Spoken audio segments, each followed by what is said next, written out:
시청자 여러분 안녕하십니까? 하루의 뉴스를 정리해드리는 YTN 뉴스나이트입니다.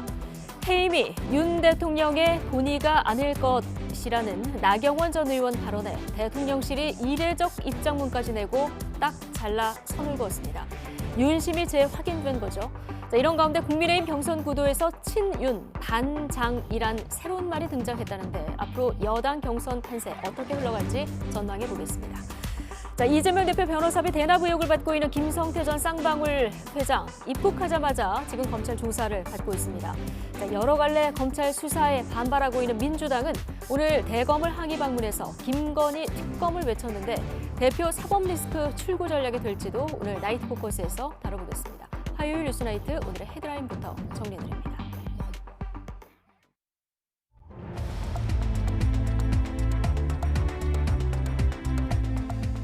1월 17일 화요일 뉴스나이트 주요 뉴스입니다. 이재명 대표의 변호사비 대납 의혹의 핵심 인물로 꼽히는 쌍방울 김성태 전 회장이 국내로 압송됐습니다.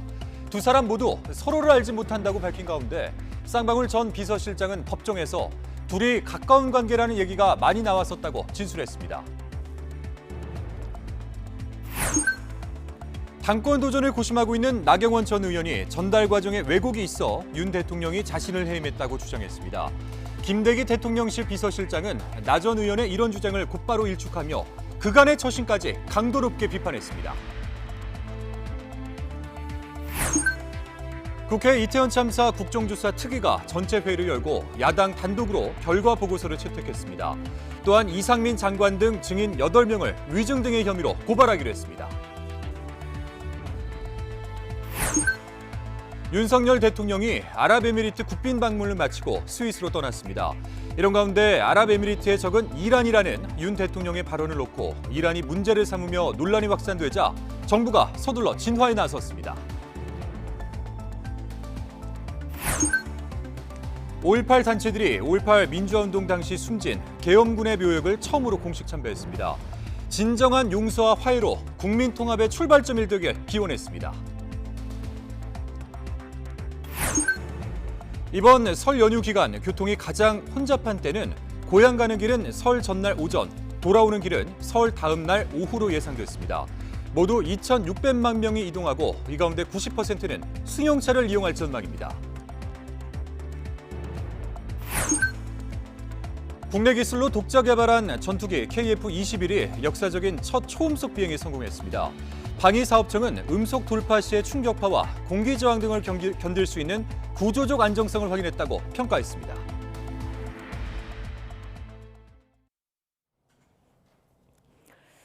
네, 김성태 쌍방울 그룹 전 회장이 해외 도피 8개월 만에 국내로 송환됐습니다. 압송 과정에서 이재명 대표의 전화번호도 모른다면서 변호사비 대납 의혹을 부인했습니다.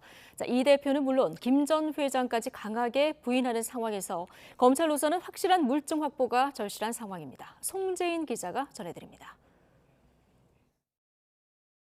국내로 압송되기 전 취재진 앞에 공개적으로 선 김성태 전 회장은 자신에게 적용된 혐의를 대부분 부인했습니다. 특히 변호사비 대납 의혹과 관련해선 민주당 이재명 대표와 연락한 적 없고 연락처도 모른다고 밝혔습니다. 이재명 씨는 전화나 한 적 없는데. 전화는 한번 하신 적 있지 않나요? 없습니다. 전화 없고요. 전화보다 말도 못 알아보고. 기내에서 검찰 수사관들에 체포돼 국내에 도착한 뒤에도 김 전 회장 입장은 바뀌지 않았습니다.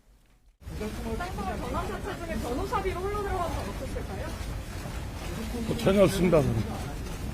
곧장 김 전 회장을 검찰청으로 이송해 고강도 조사에 나선 검찰로선 고심할 것으로 보입니다. 변호사비 대납 의혹은 쌍방울이 지난 2018년과 2019년 각각 100억 원씩 발행한 전환사채 거래 과정에서 출발합니다. 이 전환사채가 투자회사를 거쳐 쌍방울 계열사들로 복잡하게 거래되는 과정에서 20억 원어치가 이 대표 선거법 사건을 맡았던 변호사에게 지급됐다는 게 의혹의 주요 내용입니다. 검찰은 재작년 10월 시민단체 고발을 접수하고 여러 차례 압수수색을 벌여왔지만 변호사비 대납에 쓰였다는 전환사채가 변호사에게 흘러간 확정적 증거를 찾지 못했습니다.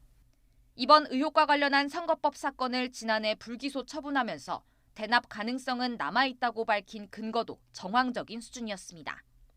이재명 대표도 관련 의혹을 계속 부인하고 있습니다. 내가 인연이라면 이거 네이사 입은 거. 도대체 저는 김성태라는 분 얼굴도 본 일이 없거든요. 근데 그분이 왜 제 변호사비를 내며? 검찰로선 의혹을 규명하기 위한 객관적 증거가 절실한 상황으로 보입니다.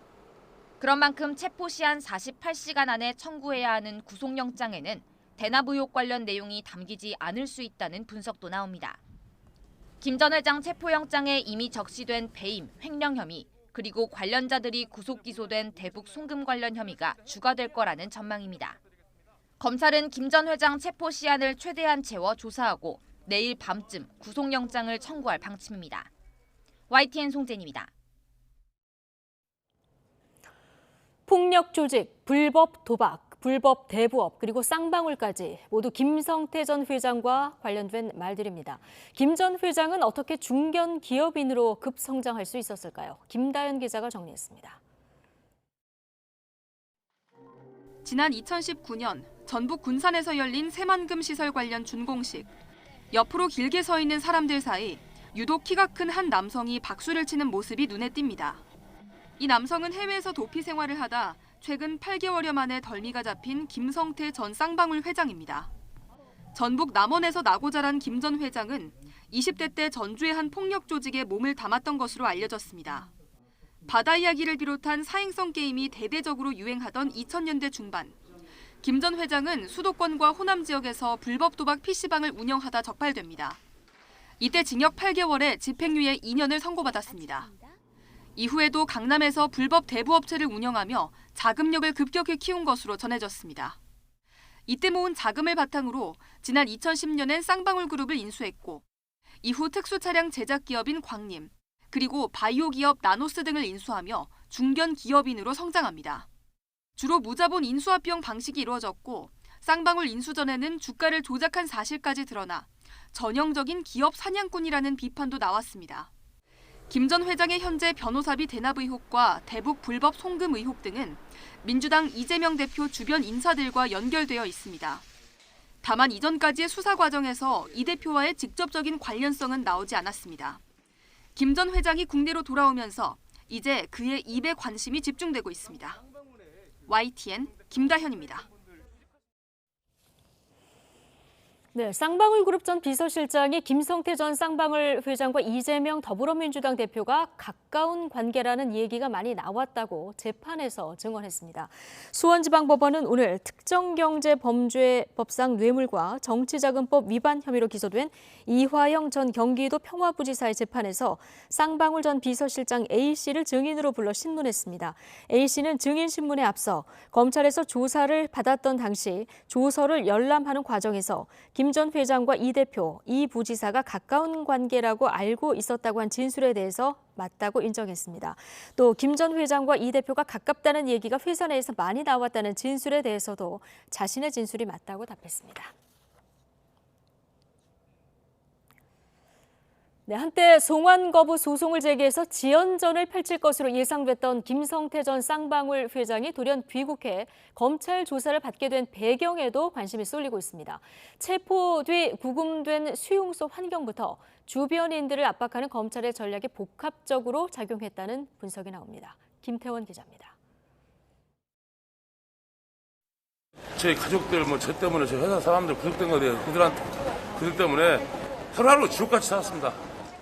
가족들 생각에 도피 생활이 지옥 같았다는 쌍방울 김성태 전 회장. 실제로 김 전 회장의 주변 인물들은 줄줄이 구속되거나 체포된 신세입니다. 먼저 친동생인 쌍방울 김모 부회장은 김 전 회장의 국외 도피를 도운 혐의 등으로 지난 13일 구속됐습니다. 또 쌍방울 재무 흐름 전반을 관리해 금고지기로 불리는 재경총괄본부장 매제 김모 씨도 수사가 시작되자 해외로 도피했다가 지난달 태국에서 체포됐는데 현지 법원에 송환 거부 소송을 내고 귀국을 미루고 있습니다. 이런 가운데 사촌형 양성길 쌍방울 현 회장마저 자신과 나란히 붙잡히자 김 전 회장이 받는 심리적 압박감이 극도로 커졌을 수 있다는 분석이 나옵니다. 여기에다 계열사 임원과 그룹 비서실장 등 3명도 구속되는 등 쌍방울 그룹 전체가 흔들리는 상황도 고려한 것으로 보입니다. 조사 앞두고 좀 신경 같은 거라도 좀 부탁드리겠습니다. 부정한 저 때문에 저희 회사 열심히 일하는 사람들이 상처받는 거 되게 많이 저들었습니다. 김 전 회장 등이 엿새 동안 갇혀 있었던 태국 방콕 이민국 수용소 환경이 귀국을 결심하는 데 영향을 줬다는 해석도 있습니다. 과거 수용소를 찾았던 난민단체는 한 방에 100명 넘는 사람이 머무는데 화장실은 2개뿐이고 식사나 의료 환경도 좋지 않다는 수감자의 증언을 전하기도 했습니다. 그러다 보니 5달 넘는 기간 방콕 중심부를 자유롭게 활보해온 김 전 회장이 수용소 생활을 버티기란 쉽지 않았을 거란 추측이 나오는 겁니다. 앞서 김 전 회장은 체포 직후 불법 체류 사실을 부인하며 추방을 거부하는 소송을 제기했다가 돌연 생각을 바꿔 귀국을 선택했습니다.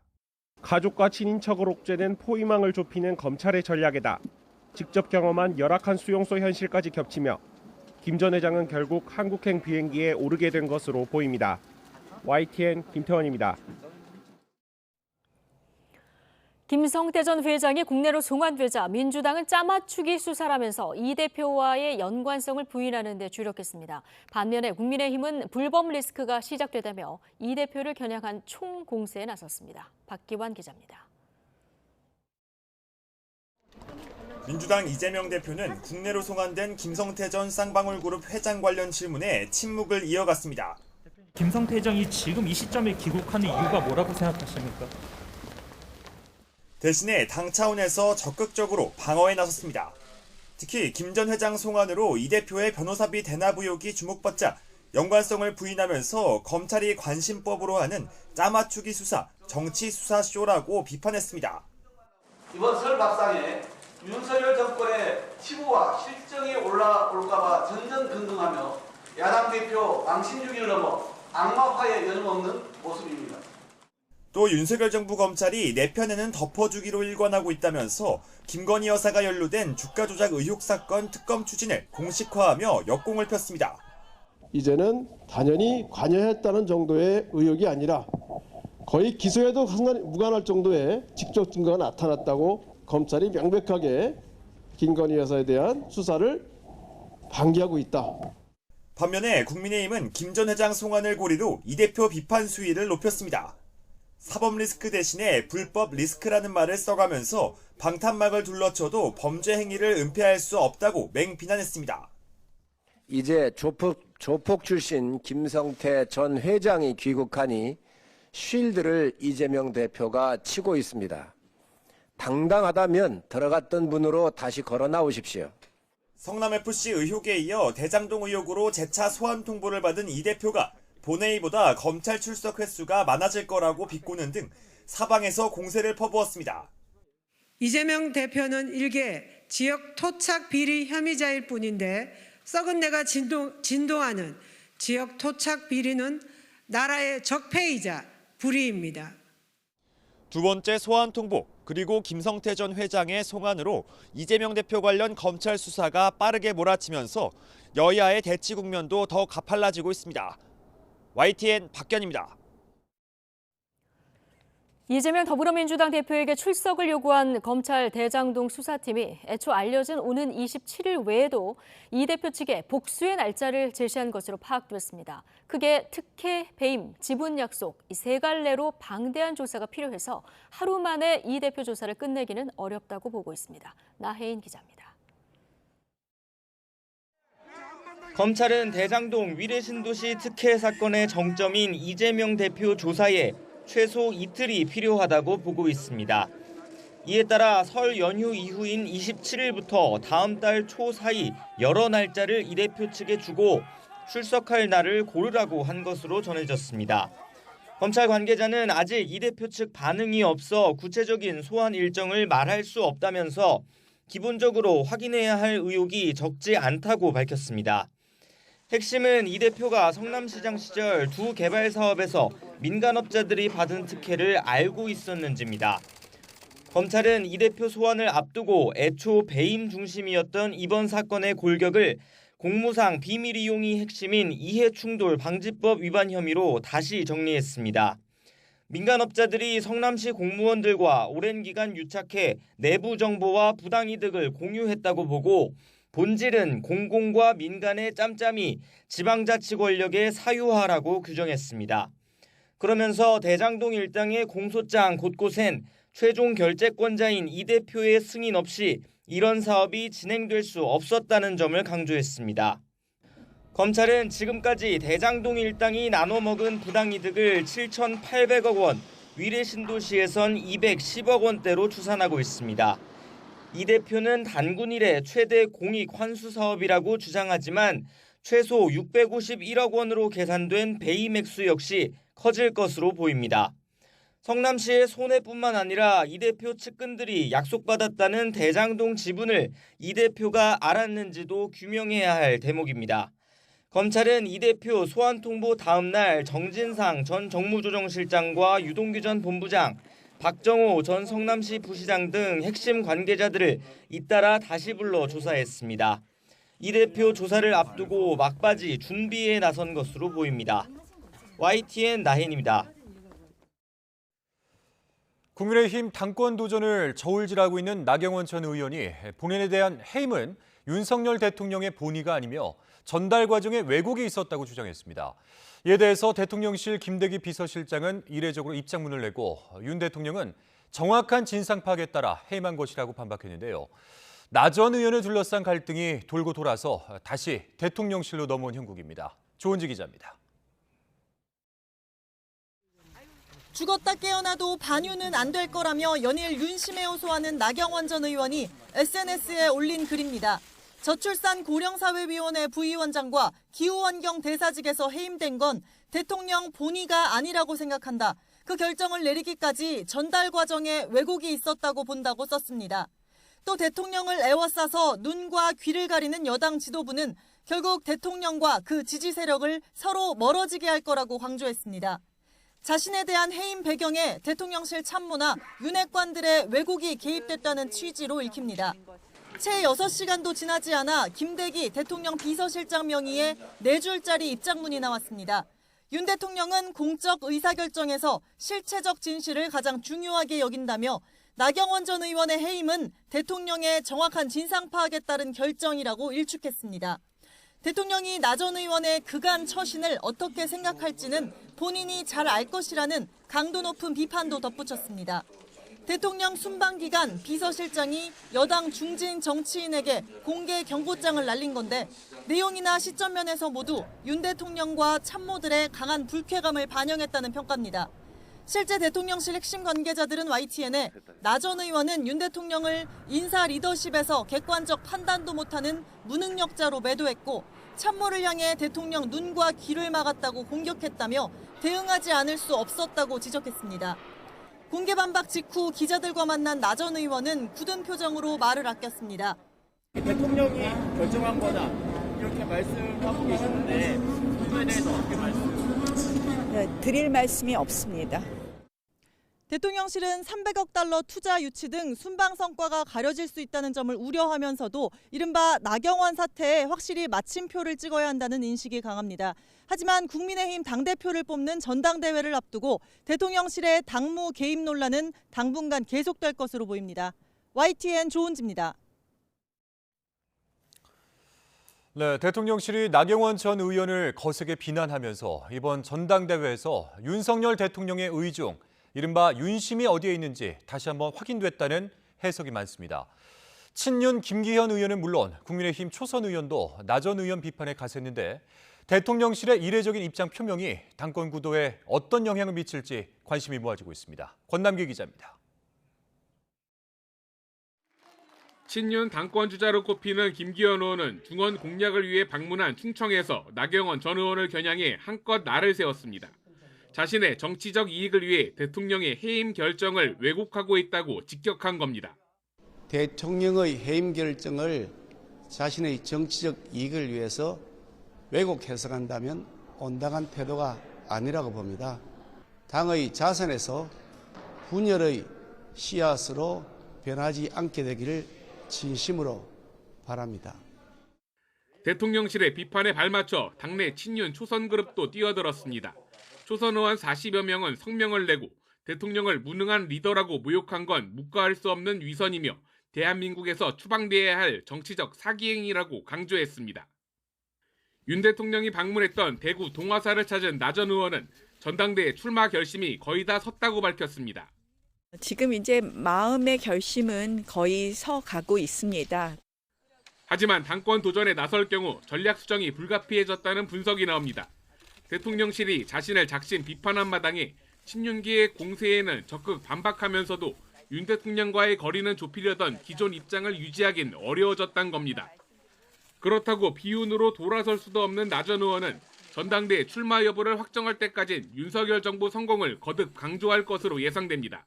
내년 총선 승리는 바로 윤석열 정부의 성공을 담보하는 것이고 가장 중요한 당대표의 덕목은 무언이 해도 결국 국민의 뜻을 대통령께 잘 전달하는 친윤계와 나경원 전 의원의 갈등을 주시하고 있는 안철수 의원은 오세훈 서울시장을 만나는 등 수도권 당심 공략에 집중했습니다. 이번 선거에서 가장 중요한 것은 수도권이다. 수도권의 민심을 제대로 잘 파악하고 수도권에서 선거를 치러본 경험이 있는 사람만이 이번에 수도권에서 이길 수 있다. 대통령실이 이례적으로 잠재적 당권 후보를 공개 비판하면서 집권 여당의 당권 구도도 크게 출렁이는 가운데 전당대회 판세는 더욱 경랑 속으로 빠지게 됐습니다. YTN 권남기입니다.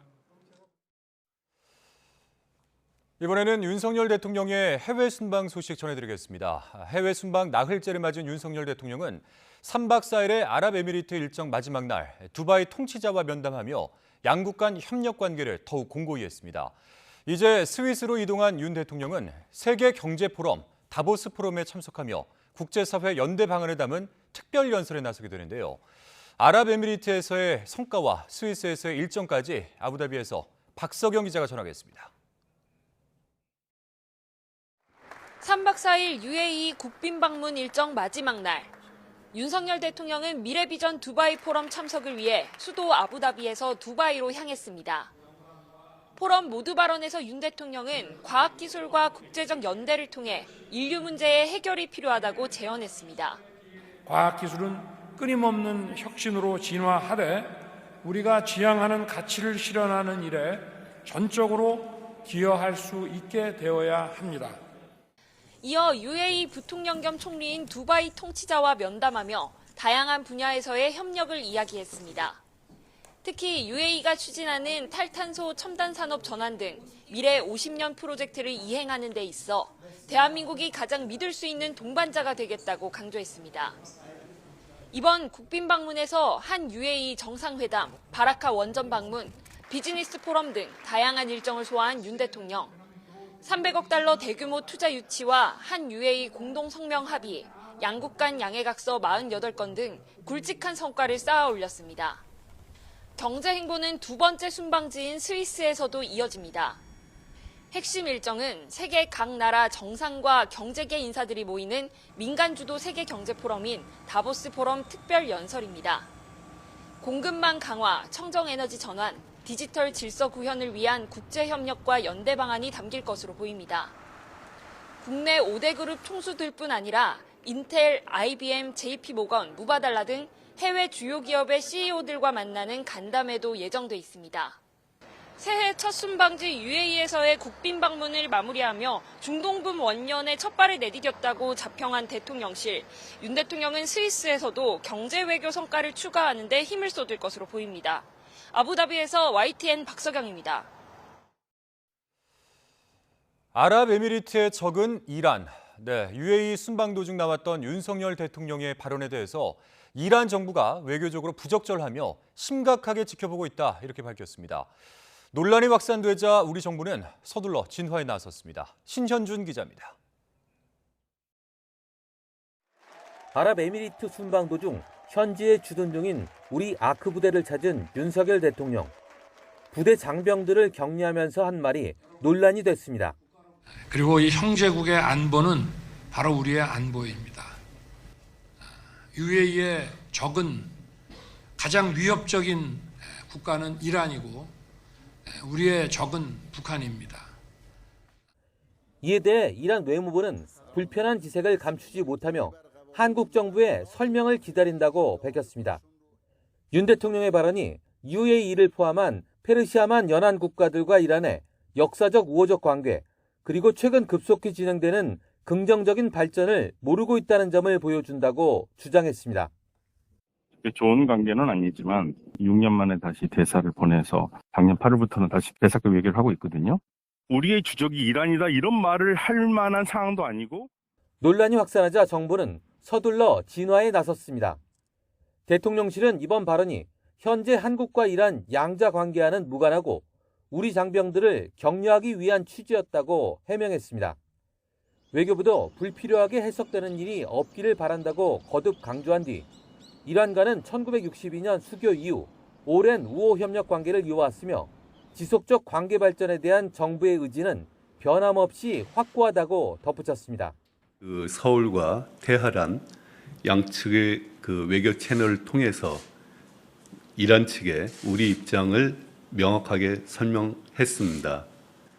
이란도 우리의 발언의 취지를 잘 알고 있을 것으로 생각하고 있습니다. 윤 대통령의 이번 발언은 외교적 발언이 아닌 장병들을 격려하는 자리에서 나왔지만 다른 나라의 민감한 외교 관계를 어떤 형태로든 대통령이 직접 언급한 건 부적절했다는 지적도 일고 있습니다. 정부의 설명에 이란 정부가 어떤 입장을 내놓을지 주목됩니다. YTN 신현주입니다. 네, 앞서 보신 윤 대통령의 아랍에미리트에 적은 이란. 자, 이 발언과 관련해서 국회 외교통일위원회 전체 회의에서도 여야 간의 공방이 벌어졌습니다. 준비되어 있습니다. 직접 들어보시죠. 저는 이 얘기를 듣고 깜짝 놀랐는데요. 아랍에미리트의 적이 이란입니까? 차관이 바꾼 상식에 볼 때 이것은 사실에 부합합니까? 특정 국가 간의 관계에 대해서 설정하는 그런 말씀을 드리기가 좀 어렵습니다. 우리 안보와 국익에 도움이 전혀 되지 않는 그런 충격적인 발언을 또 사고를 치신 겁니다. 아랍에미리트 국민들은 이란을 최대 위협 국가로 보고 있고 다만 표현을 어떻게 하느냐가 따라서 어떤 상대방을 자극할 수도 있고 하는 문제이기 때문에 대통령이 한국과 이란 관계를 언급한 것이 아니라 아랍에미리트와 이란 관계를 언급하면서 격려 차원에서 한 말인데 이게 왜 외교 참사로 되는 겁니까?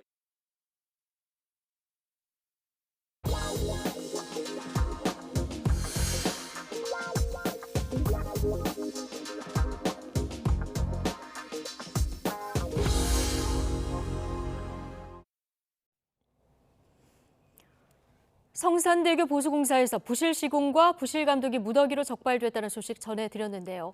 어느 정도로 부실한지 취재진이 감사 보고서를 입수해서 살펴봤더니 공사는 사전에 승인된 설계나 계획이 무시된 채 제멋대로 이루어졌고 관리 감독도 사실상 없었던 것으로 드러났습니다. 이준엽 기자의 단독 보도입니다.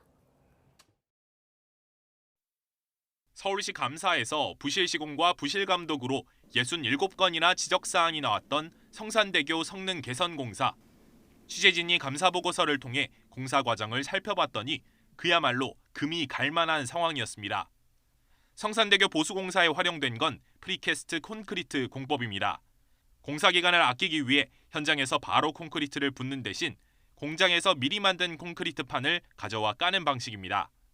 제작을 맡은 업체는 성산대교 현장에서 242km나 떨어진 전북 김제와 정읍에서 이 판을 만들었습니다.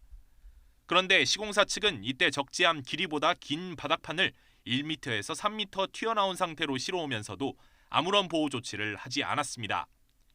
바닥판이 성산대교에 도착해서 설치할 때도 이미 깔아둔 바닥판이 손상되지 않게끔 조금씩 날라서 공사 지점까지 옮겨야 하는데 규정 무게보다 27톤이나 초과한 과적 트레일러로 계속해서 공사 현장을 오가면서 바닥판에는 무리가 갈 수밖에 없었습니다. 정밀 측량 없이 완충제를 설치하거나 바닥판 1개에 5개씩 설치하는 진동 방지 장치를 아예 안 끼우기도 했습니다.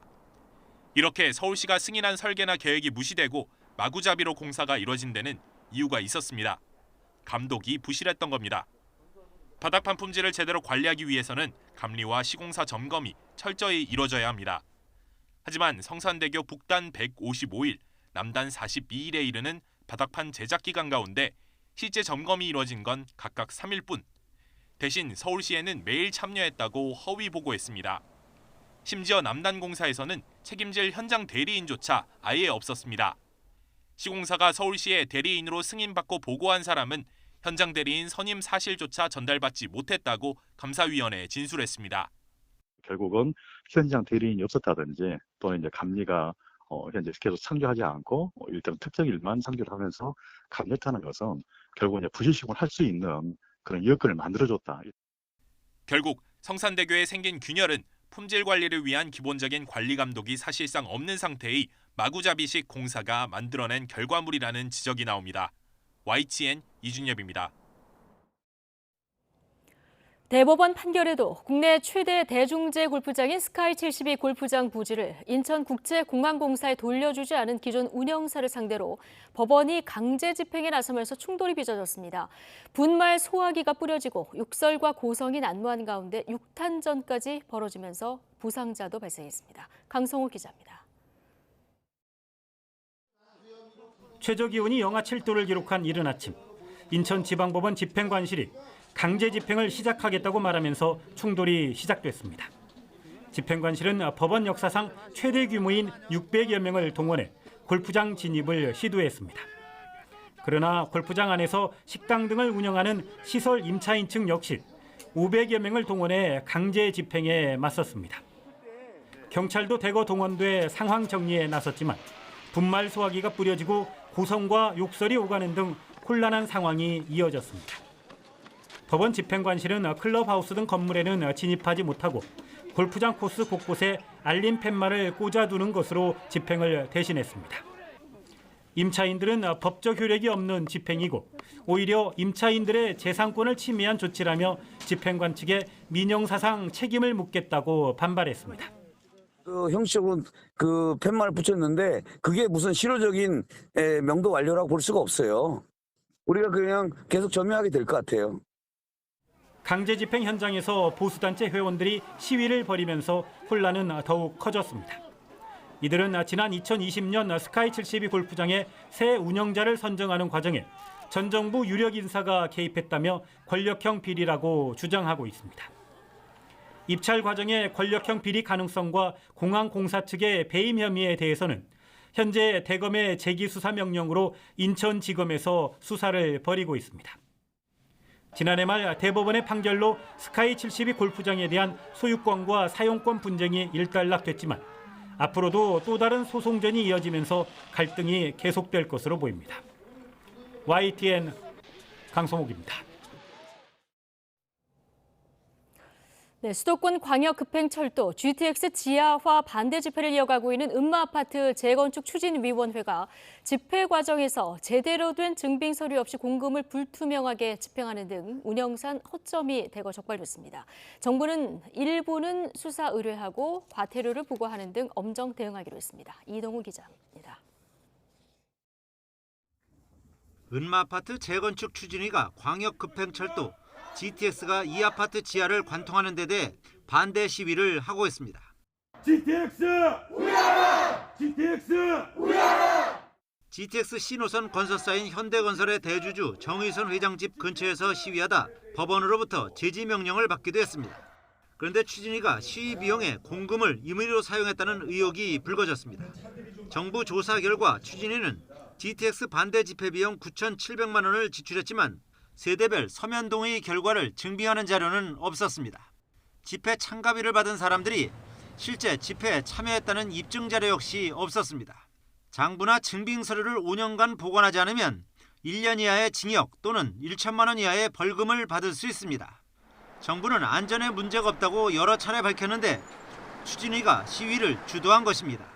안전에 문제 없다라고 보고 있습니다. 소음이나 진동의 정도가 지진 0에서 1 정도 수준이에요. 그렇기 때문에 거의 영향이 없을 것이다 라고 말씀을 드릴 수 있을 것 같아요.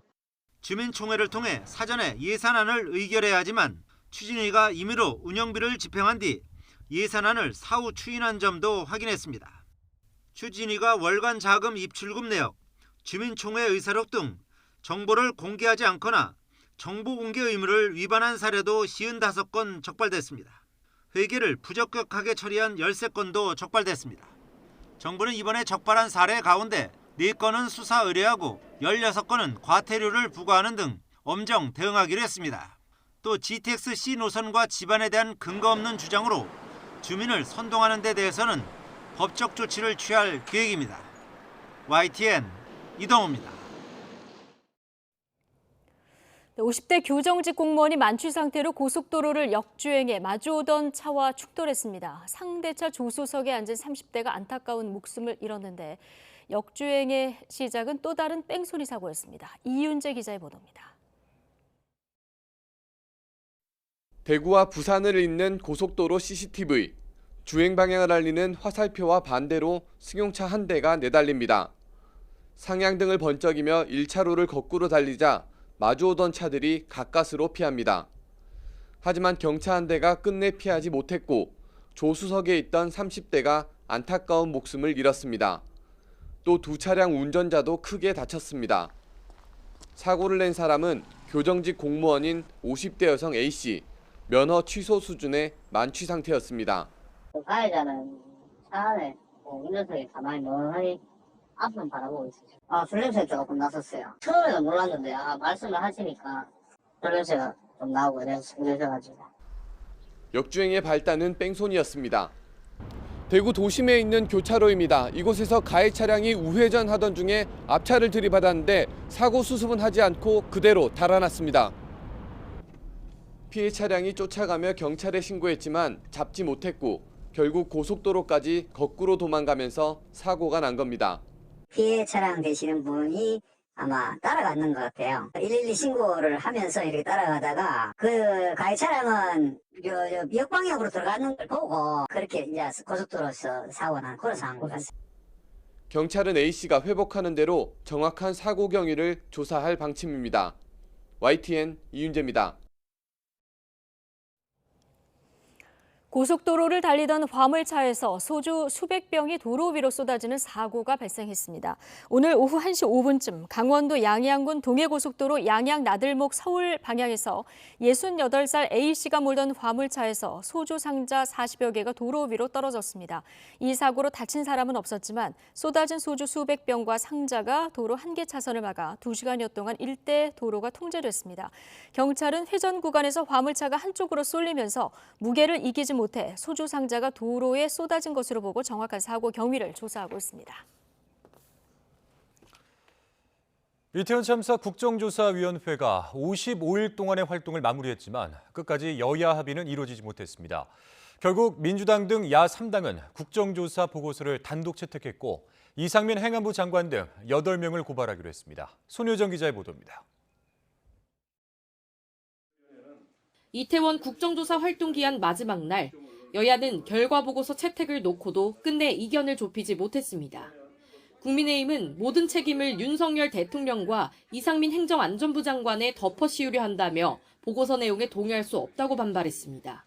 이 결과 보고서는 결국은 민주당의 일방적인 의견들이 다 담겨져 있는 사항들입니다.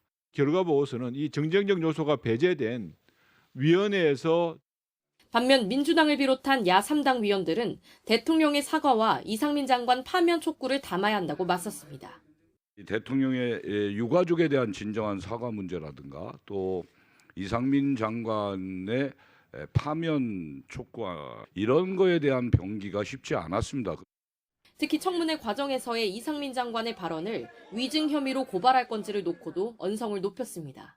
결국은 이상민 장관 찍어내리기 그리고 이 모든 책임을 다 윤석열 정부에게 덮어 씌우려는 야당 의원의 주장을 이렇게 조롱을 하는 저는 전주혜 의원님께서 사과하지 않으면은 의사진행할 수 없다고 생각합니다. 파행하십시오. 파행하시고 원하는 대로 하세요. 네, 그 정도로 민주당이 위증 고발을 놓고 공전하던 가운데 국민의힘 조수진 의원이 이른바 청담동 술자리 의혹을 언급하자 야당 위원들은 물론 유족까지 강하게 항의했습니다. 청담동 술자리가 사실입니까? 자, 사실이에요? 의사진행 발언해 주시고. 사실이 아니라고 주장하더라도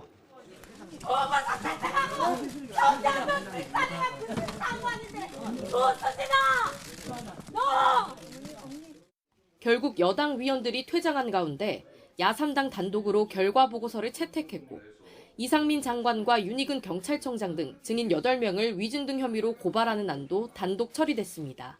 우리 특별위원회 활동 결과 보고서를 채택하고자 하는데 의원님 여러분 이의 없으십니까? 네, 가결되었음을 선포합니다. 유족은 퇴장해버린 여당 위원들에게 항의하다가 결국 쓰러져 병원으로 옮겨졌습니다. 아빠로서 우리 지아님을 위해서 해줄 수 있는 게 아무것도 없다는 이 현실이 너무 비참하고요.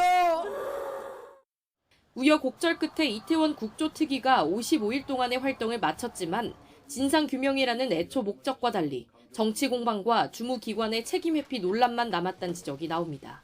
YTN 손유정입니다.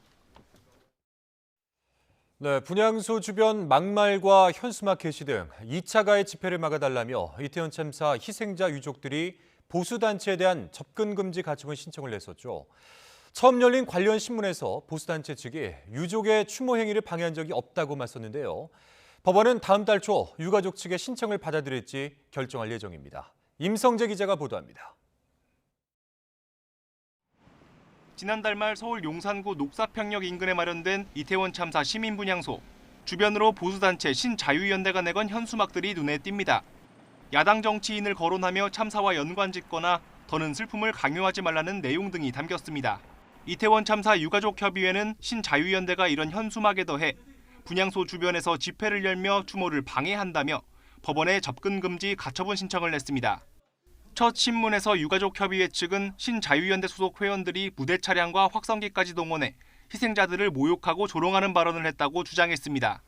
이에 따라 유족과 고인의 명예가 훼손되고 인격권이 침해받는 등 2차 가해를 당하고 있다고 호소했습니다. 2차 가해 관련해서 이렇게 법원까지 오는 것을 바라지는 않았습니다. 입법부에도 계속 요청을 하였습니다. 그런데 현실적으로는 그게 받아들여지지 않았고. 이에 대해 신자유연대 측은 적법하게 집회를 열어왔고 유족을 조롱하거나 비하하는 막말도 한 적 없다고 맞섰습니다. 오히려 유가족협의회가 관할구청인 용산구청에서 도로 조명 허가를 받지도 않았다고 강조했습니다. 유가족을 향한 막말이나 비하 발언을 한 바가 없고 현재 게시된 현수막에도 야권이나 민주당 그리고 시민대책회의를 대상으로 저희가 현수막을 게시하고 있지. 양쪽의 의견을 들은 재판부는 유가족협의회의 확성기 모욕 발언의 횟수와 내용 등 구체적인 추모방해 행위를 설명해 줄 것을, 신자유연대 측에는 분향소 옆에서 집회와 시위를 여는 법적 근거 등을 제출해 줄 것을 요청했습니다. 재판부는 양측이 낸 자료를 바탕으로 다음 달 초 가처분 신청을 인용할지 기각할지 결정할 예정입니다. YTN 임성재입니다. 5.18 단체들이 5.18 민주화운동 당시 사망한 계엄군의 묘역을 공식 참배했습니다. 피해자인 5월 단체가 계엄군의 묘역 참배를 한 건 5.18 민주화운동이 일어났던 1980년 이후에 43년 만에 처음인데요. 5월 단체는 진정한 용서와 화해로 국민 통합의 출발점이 되길 기원했습니다. 오선열 기자입니다. 5.18 민주화운동 공법 3단체가 숨진 계엄군이 안장된 국립서울 현충원을 찾았습니다. 5월 단체가 계엄군 묘역을 찾은 건 1980년 이후 43년 만에 처음입니다. 1980년 5월 당시 사망한 군인과 경찰 사망자는 모두 27명. 5월 단체는 묘역 곳곳을 돌아다니며 참배했습니다. 국가명령을 따르다 순직한 한 군인의 묘비 앞에선 만감이 교차한 듯 고개를 숙인 채 흐느낍니다. 저희들 나쁜만 생각하고 지금까지 살아오고 있었는데 국가 명령에 의해서 이렇게 명령을 받고 강조에 출동해서 이렇게 국가 임무를 다했던 부분들인데 그분들이 얼마나 억울한 죽음입니까? 이번 참배에는 특전사 동지의 임원들이 동참해 직접 묘역을 안내했습니다. 지난해 말 1980년 당시 계엄군이 먼저 5.18 단체를 찾아와 사죄한 이후 봉사활동과 물품을 기증하는 등 양 단체의 화합 행보가 이어졌습니다. 서로 화합하고 화해하는 분위기가 생성이 되었습니다. 그래서 오늘 광주에서 3단체 대표분들께서 먼 길에 여기에 참배하셨고 또 저희들은 여기에 같이 동참하는 것이 도리라고 생각해서 5월 단체는 그동안 무자비한 진압에 앞장섰던 특전사를 적대시해왔습니다. 하지만 특전사 대원들 역시 명령에 따라 작전에 투입돼 트라우마를 앓고 있는 등 군사 정권 피해자로서 공감대가 형성됐습니다. 오는 3월에는 5.18 단체와 특전사 동지회가 함께 국립 5.18 민주묘지를 참배하고 화해와 감사를 전하는 대국민 선언식도 개최할 계획입니다. 5월 단체는 사죄의 뜻을 밝힌 계엄군과 5.18 사업을 추진하고 국민 통합의 출발점이 될 것으로 바라봤습니다. 현대사의 가장 아픈, 가장 슬픈 역사를 일단 아름답게 이렇게 마무리를 이렇게 하고 우리 국민들이 전부 화해하면서 새로운 희망을 이렇게 만들어보자 하는 그런 의미가 되겠습니다. 어느덧 40년이 훌쩍 지난 광주 5.18 민주화운동. 그날의 아픔을 극복하고 계엄군의 슬픔을 포용하면서 국민 화합을 위한 첫발을 내디뎠습니다. YTN 오선열입니다. 국산 초음속 전투기 KF-21 시제기가 초음속 비행에 처음으로 성공했습니다. 방위사업청은 오늘 오후 사청 공군 제3훈련비행단에서 이륙한 KF-21 시제 1호기가 고도 4만 피트 상공에서 시속 1224km 처음으로 음속을 돌파했다고 밝혔습니다. 지난해 7월 첫 비행에 성공한 지 6개월 만입니다. 방위사업청은 KF-21이 음속 돌파 시의 충격파와 공기 저항 등을 견딜 수 있는 구조적 안정성을 보유했음을 확인했다고 평가했습니다. 또한 국내 기술로 개발한 독자 형상 항공기로는 최초의 음속 돌파 성공이라고 강조했습니다. 네, 이번 설 연휴에 고향을 언제 가야 하고 또 얼마나 걸릴까 이런 고민하시는 분들 이번 뉴스 잘 보시길 바랍니다. 이번 설 연휴 귀성길은 설 전날 오전, 귀경길은 설 다음 날 오후에 교통이 가장 혼잡할 것이라는 예상이 나왔습니다. 또한 10명 가운데 9명은 승용차를 이용할 전망입니다. 최기성 기자입니다. 정부가 지정한 설 연휴 특별 교통 대책 기간은 오는 금요일부터 다음 주 화요일까지 닷새입니다. 이 기간 모두 2,648만 명, 하루 평균 530만 명이 이동한다는 예측이 나왔습니다. 이용 교통수단별로 보면 승용차 91.7%, 버스 3.8%, 철도 3% 등 순입니다. 승용차 기준 추정 최대 소요 시간은 고향 가는 길이 서울에서 광주 7시간 40분, 서울에서 부산 8시간 40분, 돌아오는 길은 부산에서 서울 8시간 15분, 광주에서 서울 6시간 35분입니다. 귀성길은 설 전날 오전 10시에서 11시, 귀경길은 설 다음 날과 그 다음 날 오후 2시에서 3시를 선호한다는 조사 결과도 나왔습니다. 특히 기송은 설 전날 오전에, 기경은 설 다음 날 오후에 집중될 것으로 예상되며 특히 기성, 기경 및 여행객이 동시에 몰리는 설날과 설 다음 날이 교통 혼잡이 심할 것으로 전망됩니다. 지난해 추석과 마찬가지로 고속도로 통행료는 나흘 동안 면제됩니다. 평소 운영하는 고속도로 갓길차로 외에 추가로 승용차 전용 임시 갓길차로도 운영할 방침입니다. 경부고속도로와 영동고속도로 일부 구간에선 20일부터 24일까지 버스 전용 차로제를 평소보다 4시간 연장합니다. 심야 시간 철도나 버스를 이용해 귀경하는 수도권 시민 편의를 위해 설 당일과 다음 날 대중교통 막차 시간을 연장합니다. 고속버스 운행 횟수와 철도와 항공기 공급 좌석 등도 늘어납니다. 고속도로 주요 휴게소 6곳에는 PCR 검사를 받을 수 있는 임시 선별검사소를 설치합니다. 교통량이 몰리는 전국 19개 지점에는 감시 카메라를 탑재한 드론 50대와 암행 순찰차가 법규 위반 행위 단속에 나섭니다. 최근 발생한 경기 구리 포천 고속도로 추돌 사고와 유사한 상황을 막기 위해 결빙 취약 시간에 순찰을 강화하고 제설제를 미리 뿌릴 예정입니다. YTN 최기성입니다.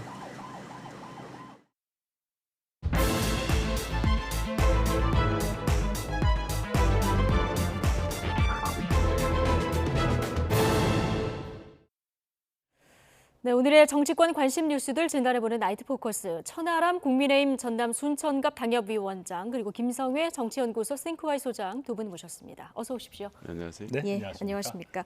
나경원 전 의원 임명직 해임 문제를 놓고 대통령실과 오늘 또 충돌이 있었습니다. 해임은 윤석열 대통령의 본의가 아닐 것이다. 전달 과정에서 왜곡이 있었을 것이다. 나경원 의원이 오늘 이걸 글로도 남기고 말로도 했는데 대통령실이 바로 선을 그었거든요. 그러니까 친윤 반윤핵관 스탠스를 나경원 전 의원은 잡아가고 싶어합니다. 네. 그걸 그대로 놔두지 않겠다라는 뜻을 명확하게 대통령실에서도 밝힌 것이죠. 네. 일단 대통령이 직접 해임을 결정한 거다. 그리고 나경원 전 의원이 본인에게 어떤 문제가 있을지는 뭐 본인이 더 잘 알 거다 이렇게 해서 굉장히 이제 강한 메시지를 대통령 비서실장이 지금 발신한 것이거든요. 그러니까 이쯤 되면은 당원들께 쉽게 얘기하면 헷갈리지 마라라고 하는 메시지를 대통령실에서 내보낸 게 아닌가. 저는 뭐 그렇게 해석이 됩니다. 예. 그러니까 그간 출신은 본인이 잘 알 거다. 그리고 또 굉장히 이례적으로는 입장문까지 낸 상황이라서요. 그러니까 제가 대통령실이라도 화가 날 만은 합니다. 이게 뭔가 두 마리 토끼를 잡으려고 하고 뭐 저울질을 하려고 하고 했던 거 알겠어요. 제가 봐도 나경원 전 의원의 처신에 문제가 있습니다. 애당초 저직을 받아서도 안 되고 당대표 생각이 있으면 빨리 사의를 표명했었어야 되는 것도 맞아요. 근데 대통령실의 반응은 그거에 한 10배 세게 나오고 있거든요.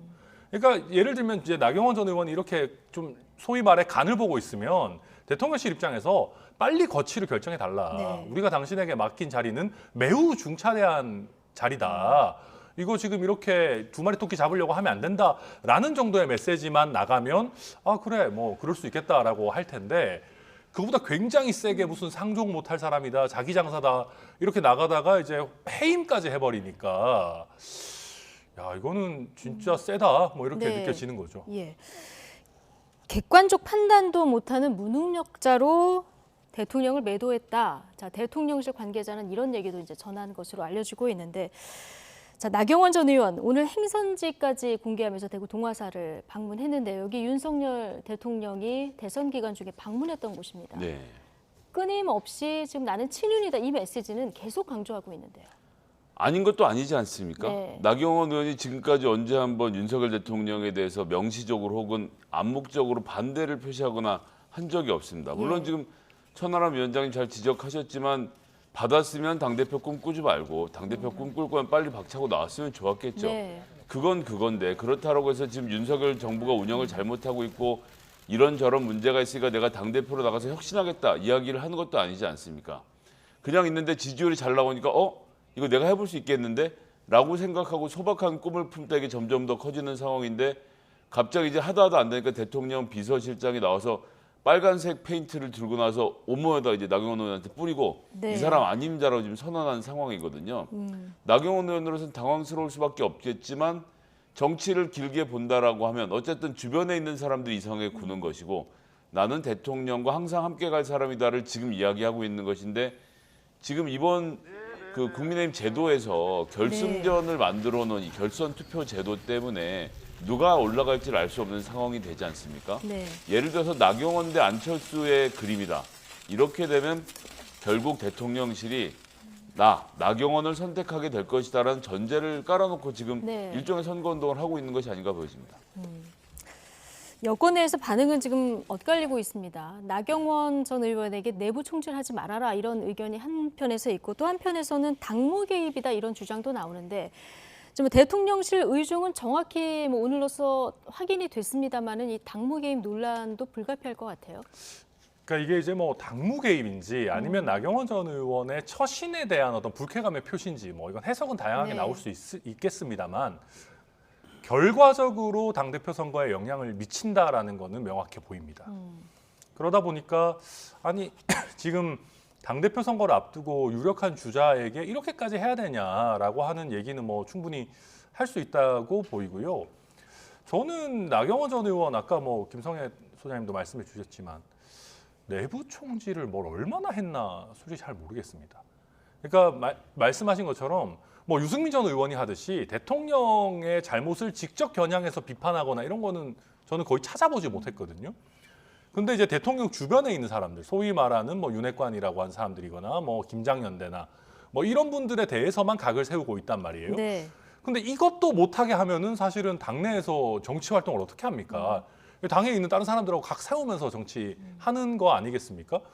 그래서 저는 이게 글쎄요, 이게 내부 총질 프레임을 다른 사람도 아니고 저희 당의 주류 중에 주류라고 할 만한 나경원 전 의원을 상대로 발동한다? 이게 당원들이 보실 때 잘 먹힐까? 저는 솔직히 잘 모르겠습니다. 잘 모르겠다. 네. 자, 초선 의원들 40여 명이 단체 성명서를 냈습니다. 나경원 전 의원이 대통령에게 사과하라 이렇게 성명서를 냈는데요. 이거 어떻게 보십니까?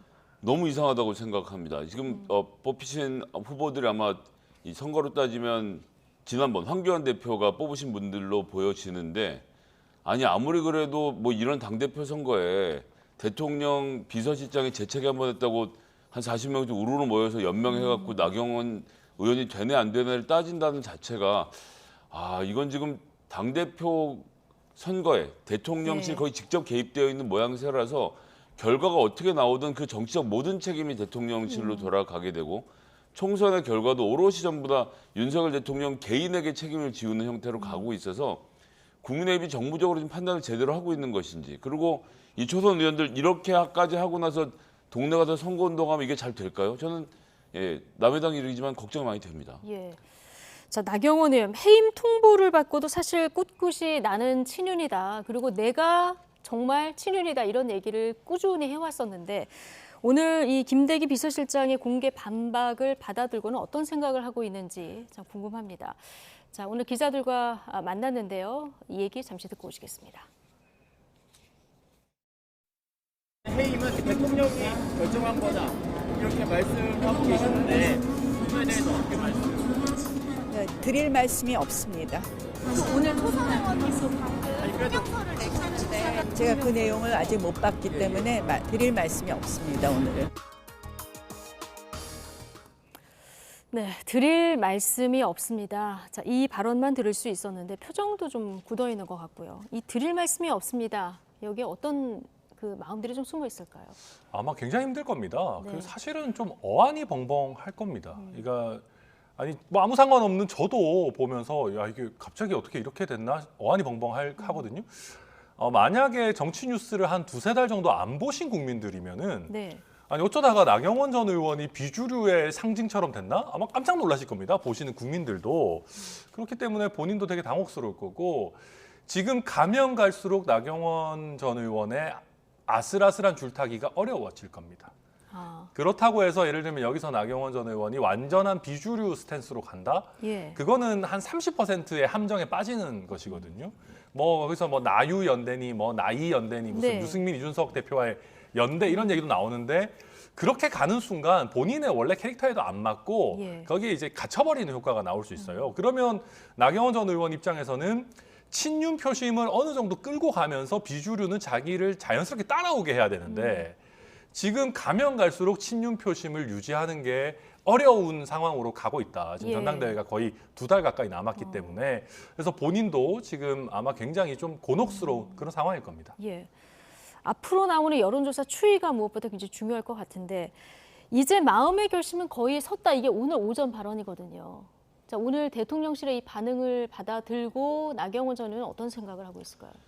돌아가는 다리를 본인은 원하지 않았는데 다 지금 윤핵관들이 끊어놓은 거 아닙니까? 대통령실이 끊었다라고 하는데 뭐 나경원 의원 입장에서 대통령이 끊으신 것은 아니다라는 입장을 말할 수밖에 없는 상태이고, 사실상 당대표 출마로 내몰리고 있는 것이 아닌가. 본인의 의지와 이젠 정말 상관없이 그냥 여기서 고개를 숙이면 사선 나경원 전 의원으로 더 이상의 정치 활동이 어려워지겠죠. 네. 그렇다라고 해서 그 반윤에 뭐 선봉에 쓸 필요도 없고요. 지금 이런 상태로 그럼에도 불구하고 윤석열 정부의 성공을 위해서 당원들의 마음을 모아서 출마하겠다라고 입장을 취하고 일단 뛰어드는 수밖에 없을 거라고 보고요. 조금 전에도 드렸던 말씀대로 결승전 구도가 어떻게 될지 모르지만 나경원 의원 지금 갖고 있는 지지도를 바탕으로 하면 저는 그 1대1 결선까지 올라갈 수 있을 가능성이 높다라고 보거든요. 그럼 거기에서 또 다른 승부가 펼쳐지길 기다려보는 수밖에 없지 않겠나. 여기서 굳이 나경원 의원 입장에서 윤석열 대통령에 반하는 행동이나 말을 할 필요는 없어 보입니다. 어쨌든 좀 외통수고 출마할 거라고 보십니까? 예, 출마를 저는 지난주만 해도 안 할 거라고 봤는데 이제는 출마를 하도록 내몰린 상태. 즉 윤핵관들의 아주 격렬한 지지를 받으면서 출마를 할 수밖에 없는 상태로 갔다고 봅니다. 역설적으로 그런 상황이 됐다. 자, 상황이 이런 만큼 지금 뭐 기존에 거론되던 친윤, 뭐 윤핵관 이 얘기 말고 친윤, 반윤을 넘어서 멀윤, 진윤 이런 단어까지 등장하다가 친윤 반장이란 말이 등장했더라고요. 이게 대통령하고는 가깝지만 윤핵관 중에서 이제 장제원 의원과는 좀 갈등하는 친윤 반장이다 이런 단어가 좀 돌아다닌다고 하는데 실제 내부 분위기가 어떻습니까? 그러니까 저는 이런 얘기는 정말 안 했으면 좋겠습니다. 안 했으면 좋겠다. 뭐 무슨 이런 구실구질한 뭐 멀윤이니 뭐 또 나중에 찐윤이니 뭐 또 간별사 나오고 뭐 난리인 네. 것 같은데요. 저는 뭐 처음에는 친윤 반장 이러기로 뭐 친윤 중에 반장을 뽑았나 뭐 이런 생각을 했었었는데 그게 네. 아니라 뭐 반장제원 의원이더라고요. 저는 장제원 의원이 저희 당 내에서 가지는 어떤 그 무게감이 반장제원이다라고까지 나올 정도인가 저는 네. 애당초 좀 잘 모르겠습니다. 이제 뭐 말씀하셨지만 이게 이제 어찌 보면 저희 당의 비주류 내지는 소신파가 택할 수밖에 없는 스탠스입니다. 임기 초이기 때문에 우리가 뭐 비윤이나 반윤은 아니다라는 거를 명시적으로 얘기하면서 다만 대통령을 잘못 보좌하고 있는 뭐 윤핵관 세력, 뭐 내지는 장제원 의원하고는 우리가 할 말은 해야 되겠다. 이걸 가지고 지금 가는 건데요. 지금 나경원 전 의원도 사실 비슷한 스탠스로 보이는데 그것도 제가 봤을 땐 당내에서 그다지 용납해주는 분위기는 아닌 것 같거든요. 그래서 글쎄요, 저는 뭐 친윤 반장까지는 우리가 괜찮아 이렇게 갈 건가? 저는 솔직히 잘 모르겠습니다. 네, 예. 친윤 반장 안 썼으면 좋겠다고 했는데 오늘 비슷한 취지로 하태경 의원이 이런 발언을 했습니다. 나경원 전 의원이 친윤 반장 전략을 택한 것 같다 이렇게 평가했는데요. 발언 직접 듣고 오시죠. 공식 출마 선언은 날짜를 정할 수 있겠지만 출마 문제에 대해서는 이미 정부직은 사라졌잖아요. 없어졌잖아요. 이제 할 일은 당에서밖에 없어요.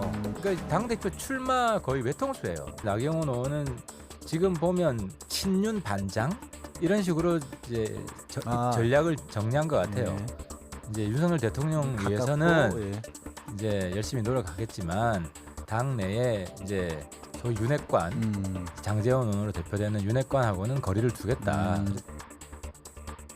대표 출마 거의 외통수다. 뭐 비슷한 전망을 해주셨는데, 자 지금 대통령실에서 오늘 명확하게 또 한 번 선을 그은 상황 아니겠습니까? 네, 친윤 반장 이 전략이 뭐 통할까요?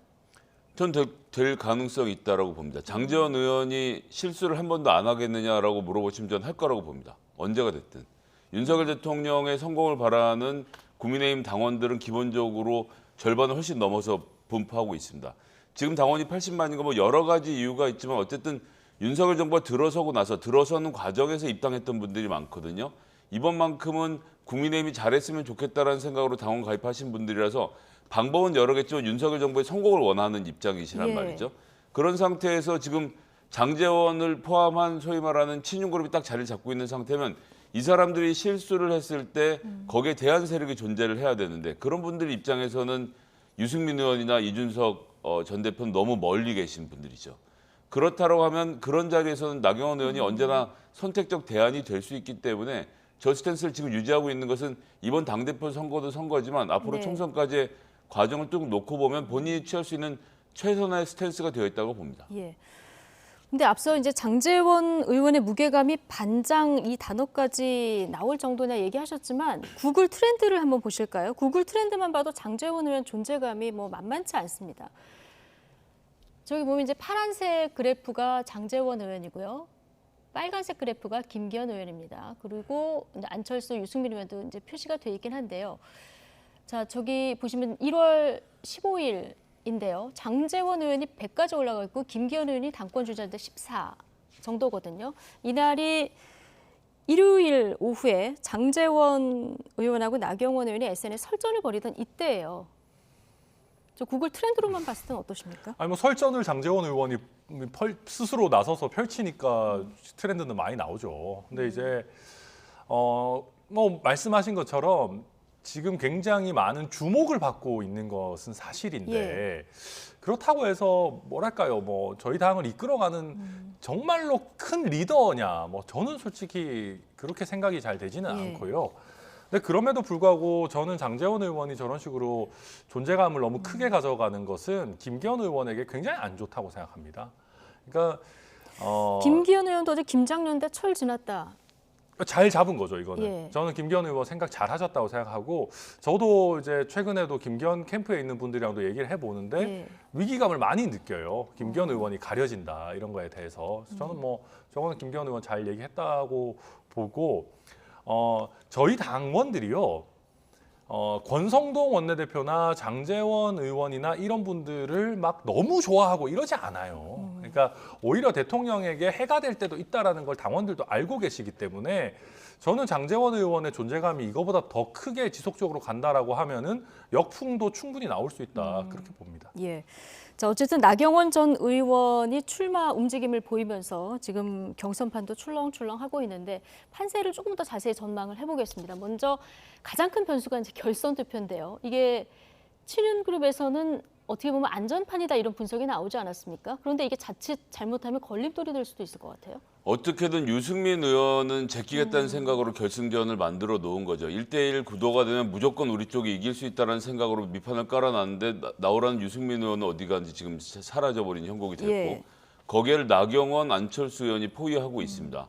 안철수 의원은 이 정권의 공동 책임자다, 공동 운영자다. 나에게 주면 열심히 해보겠다는 입장을 취하고 있는 것이고 나경원 의원 누가 봐도 반윤으로 볼 수는 없거든요. 이렇게 네. 되니까 자기의 얘기를 하려고 하면 장제원 의원은 자꾸 앞으로 서고 있는 김기현 의원은 상대적으로 지금 본인 얘기를 못하고 있는 상태. 이렇게 되면 이렇게 버리다가 어떻게든 조직표가 있으니까 김기현 의원이 2등으로 올라갈 수는 있겠지만 혹은 1등으로 올라갈 수 있을 테고요. 2등을 누가 차지하느냐에 따라서 그림이 달라지는데 전체를 놓고 봤을 때 제가 이제 정치에서 가장 망하는 지름길이 진, 찐, 친 이런 거 고르기 시작하면이라고 보는데 옛날에 진방 논쟁 벌어질 때 당연히 이겨야 될 2016년 총선이 어떻게 결말지어졌는지 잘 보지 않았습니까? 근데 지금 뭐 찐윤, 진윤 이렇게 따지기 시작을 하면 그렇게 모이는 사람은 30-40% 정도는 윤석열 대통령의 바람대로 김기현 의원을 찍겠지만 나머지 세력이 오히려 연대할 수 있는 틀이 만들어지면서 여기에 누구든 올라가면 김기현 의원을 이길 수도 있는 가능성. 게다가 이번에 여론조사 나오는 거 봐도 일부 조사에서는 1대1 대결에서 김기현 의원이 결승전에서 지는 결과까지 나오고 있거든요. 물론 당원들의 결과는 다르겠습니다만 여기서 하나 또 우리가 주목해 봐야 될 것은 권성동 의원입니다. 당원들은 조직한 사람들이죠. 조직이 움직여야 되는데 지금 윤핵관 중에서 가장 광범위한 조직과 당원 조직을 갖고 있는 사람은 권성동 의원입니다. 이번 대선에서 이번 대표 선거에서 뒤로 물러섰는데 김기현 의원을 정확히 지지하겠다라고 조직을 밀어주고 있는 흔적은 어디서도 보이지 않습니다. 아직. 즉 지금 나와 있는 저 여론조사 결과가 저는 뭐 당원 투표가 다를 것인데 거기에서 상당히 키를 쥐고 있는 권성동 의원이 앞으로 어떻게 움직일 것이냐 이것도 관전 포인트인데 어떻게 봐도 장제원 의원은 돕지 않을 것 같다라는 것이 제 예측입니다. 아, 그렇습니까? 같은 의견이십니까? 아닐 겁니다. 아닐 그래도 거다? 아마 예. 도울 겁니다. 그리고 지금 보면 저희 당에 있는 조직표 자체는 김기현 의원 쪽으로 굉장히 많이 가고 있는 것 같습니다. 제가 예. 당내에서 봐도 뭐 김기현 의원 얼마 전에 그 출정식 이런 거 하는데 뭐 어마어마한 사람들 가고 하더라고요. 그래서 근데 이제 문제는 당원이 한 80만 정도 되면은요 네. 조직표가 그 중에 좌우할 수 있는 게 제가 봤을 때 많아야 한 20%? 남짓일 겁니다. 그러니까 대부분은 당협위원장이 모르는 당원들이거든요. 그래서 그래요? 그거를 어떻게 할 거냐라는 오늘 점에서 네. 우리 프로그램 어제 패널이셨던 장성철 소장이 이준석 대표가 이제 문자를 했는데 이준석 대표가 윤핵관은 당원들 성향을 모른다. 이거 결선 투표 가면은 까무러칠 결과가 나올 거다. 이렇게 전망을 했다는데 어떤 얘기입니까? 이거 뭐 이준석 대표가 직접 얘기한 것도 아니고 장 소장님이 이렇게 네, 전해주신 글로 받았다. 예. 얘기이긴 한데요. 제가 봐도 이준석 대표가 할 만한 얘기입니다. 평소에 할 만한 얘기고 그리고 지금 보면 모바일로 가입한 당원들이 특히 굉장히 많이 늘었습니다. 이준석 대표 체제 들어오고 나서 그분들의 성향은 정말 아무도 모르고요. 그분들은 대통령과 누가 더 가깝냐라는 것보다도 총선에서 일단 민주당이 과반하는 걸 막아야 되겠다. 총선에서 국민의힘이 압승을 해야 되겠다라는 생각이 더 강한 분들이실 수도 있어요. 그래서 그렇게 작용한다라고 하면은 이게 조직에서 몰려가는 대로 작용 안 할 수 있다라는 뭐 저는 분석에도 동의합니다. 분석에 동의하십니까? 어제 박영선 의원이 이제 나경원의 카드 이런 언급을 했어요. 물론 이제 여당 쪽에서 먼저 나온 얘기를 받아서 언급을 한 건데 오늘 홍준표 대구시장이 나경원 의원을 저격하면서 이 비슷한 발언을 좀 구체적으로 했거든요. 이게 뭐 구체적인 팩트는 아직 확인은 안 됐습니다만 그렇죠. 여의도에서 돌기는 하는 얘기였습니다. 나경원 의원이 현역 의원으로 있던 지역구에서 벌어진 일이었다라는 것이고 이 건물을 대출받아 사는 과정에서 여러 가지 문제가 있어서 들리는 얘기로는 이런 문제 때문에 나경원 의원이 장관 가는데 걸림돌이 됐다라는 변명식의 이야기들이 근데 나오고 이거는 있는 이제 돌아다니는 설이고 이렇게 공개적으로 수면 위로 올려버린 건 또 다른 문제일 텐데요. 홍준표 대구시장은 왜 올렸을까요? 그러니까 이제 이 얘기가 나온다는 자체는 이게 또 하나의 수사의 거리가 된다라는 이야기고 지금 특히나 기자들을 중심으로 해선 이 문제로 수사가 이루어지지 않겠냐는 관측이 슬슬 나오기 시작을 하는데 모든 정치의 문제가 결국은 수사로 귀결되는 그런 네. 비극은 없었으면 좋겠는데요. 하여튼 홍준표 시장이 말하는 지점 놓고 보면 이분은 이제 예. 아는 정보를 듣고 말씀하신 거겠지만 실질적으로 이것이 어떻게 진행되는지는 앞으로 봐야겠지만 좀 우려가 되긴 합니다. 예. 저는 홍준표 시장도 그렇고 저희 당의 초선 의원들도 그렇고 좀 너무하는 것 같습니다. 네. 근데 이렇게까지 가면 너무 진흙탕 싸움 되는 거 아니에요? 아니 그리고 저는 이제 정치적으로 억압받고 있는 게 명확합니다. 저는 평소에 나경원 전 의원 좋아하지도 않고 별로 뭐 관계도 없습니다. 근데 이미 거의 주류의 대부분이 뛰어들어가지고 억압을 하고 있는 상황에서 현직 대구시장을 하시는 분까지 굳이 저런 얘기를 꺼내야 되는지 저는 좀 너무 하시는 거 아닌가 싶은 생각이 들고요. 또 한 가지도 뭐 지나가는 얘기입니다만 그 저희 초선 의원 40여 명도 아니 국회의원들이 뭔가 연설을 하려고 하면은 국민 생활과 뭔가 큰 영향이 있다든지 아니면 뭐 큰 정치 개혁 아젠다라든지 뭔가 좀 의미 있는 내용에서 연설을 해야 되는 건데 그게 아니라 이미 지금 대통령실에서도 다 명확한 입장 나오고 주류에서도 강한 비토 의견이 나오고 있는 사람한테 여기에 돌 하나 더 얹으려고 국회의원 40명씩이나 연설을 굳이 꼭 해야 되나. 그러고 나니까 또 뭐가 나오냐면은 저도 또 카톡으로 봤는데 이게 뭐 메신저로 봤는데 저기에 서명 안 한 초선 의원 명단 이런 게 또 돌아요. 아이고, 예. 그래서 저는 아니 왜 이렇게까지 저희 당이 사람 하나에 저렇게 되니까 오히려 나경원 자꾸 뜹니다. 그래서 저는 저렇게까지 할 필요가 없는데 좀 어제 과하지 윤여준 전 않나 환경부 생각합니다. 장관은 그 얘기를 했더라고요. 예. 자, 앞으로 어떻게 또 흘러갈지는 또 지켜보도록 하고요. 주제에 넘어가겠습니다.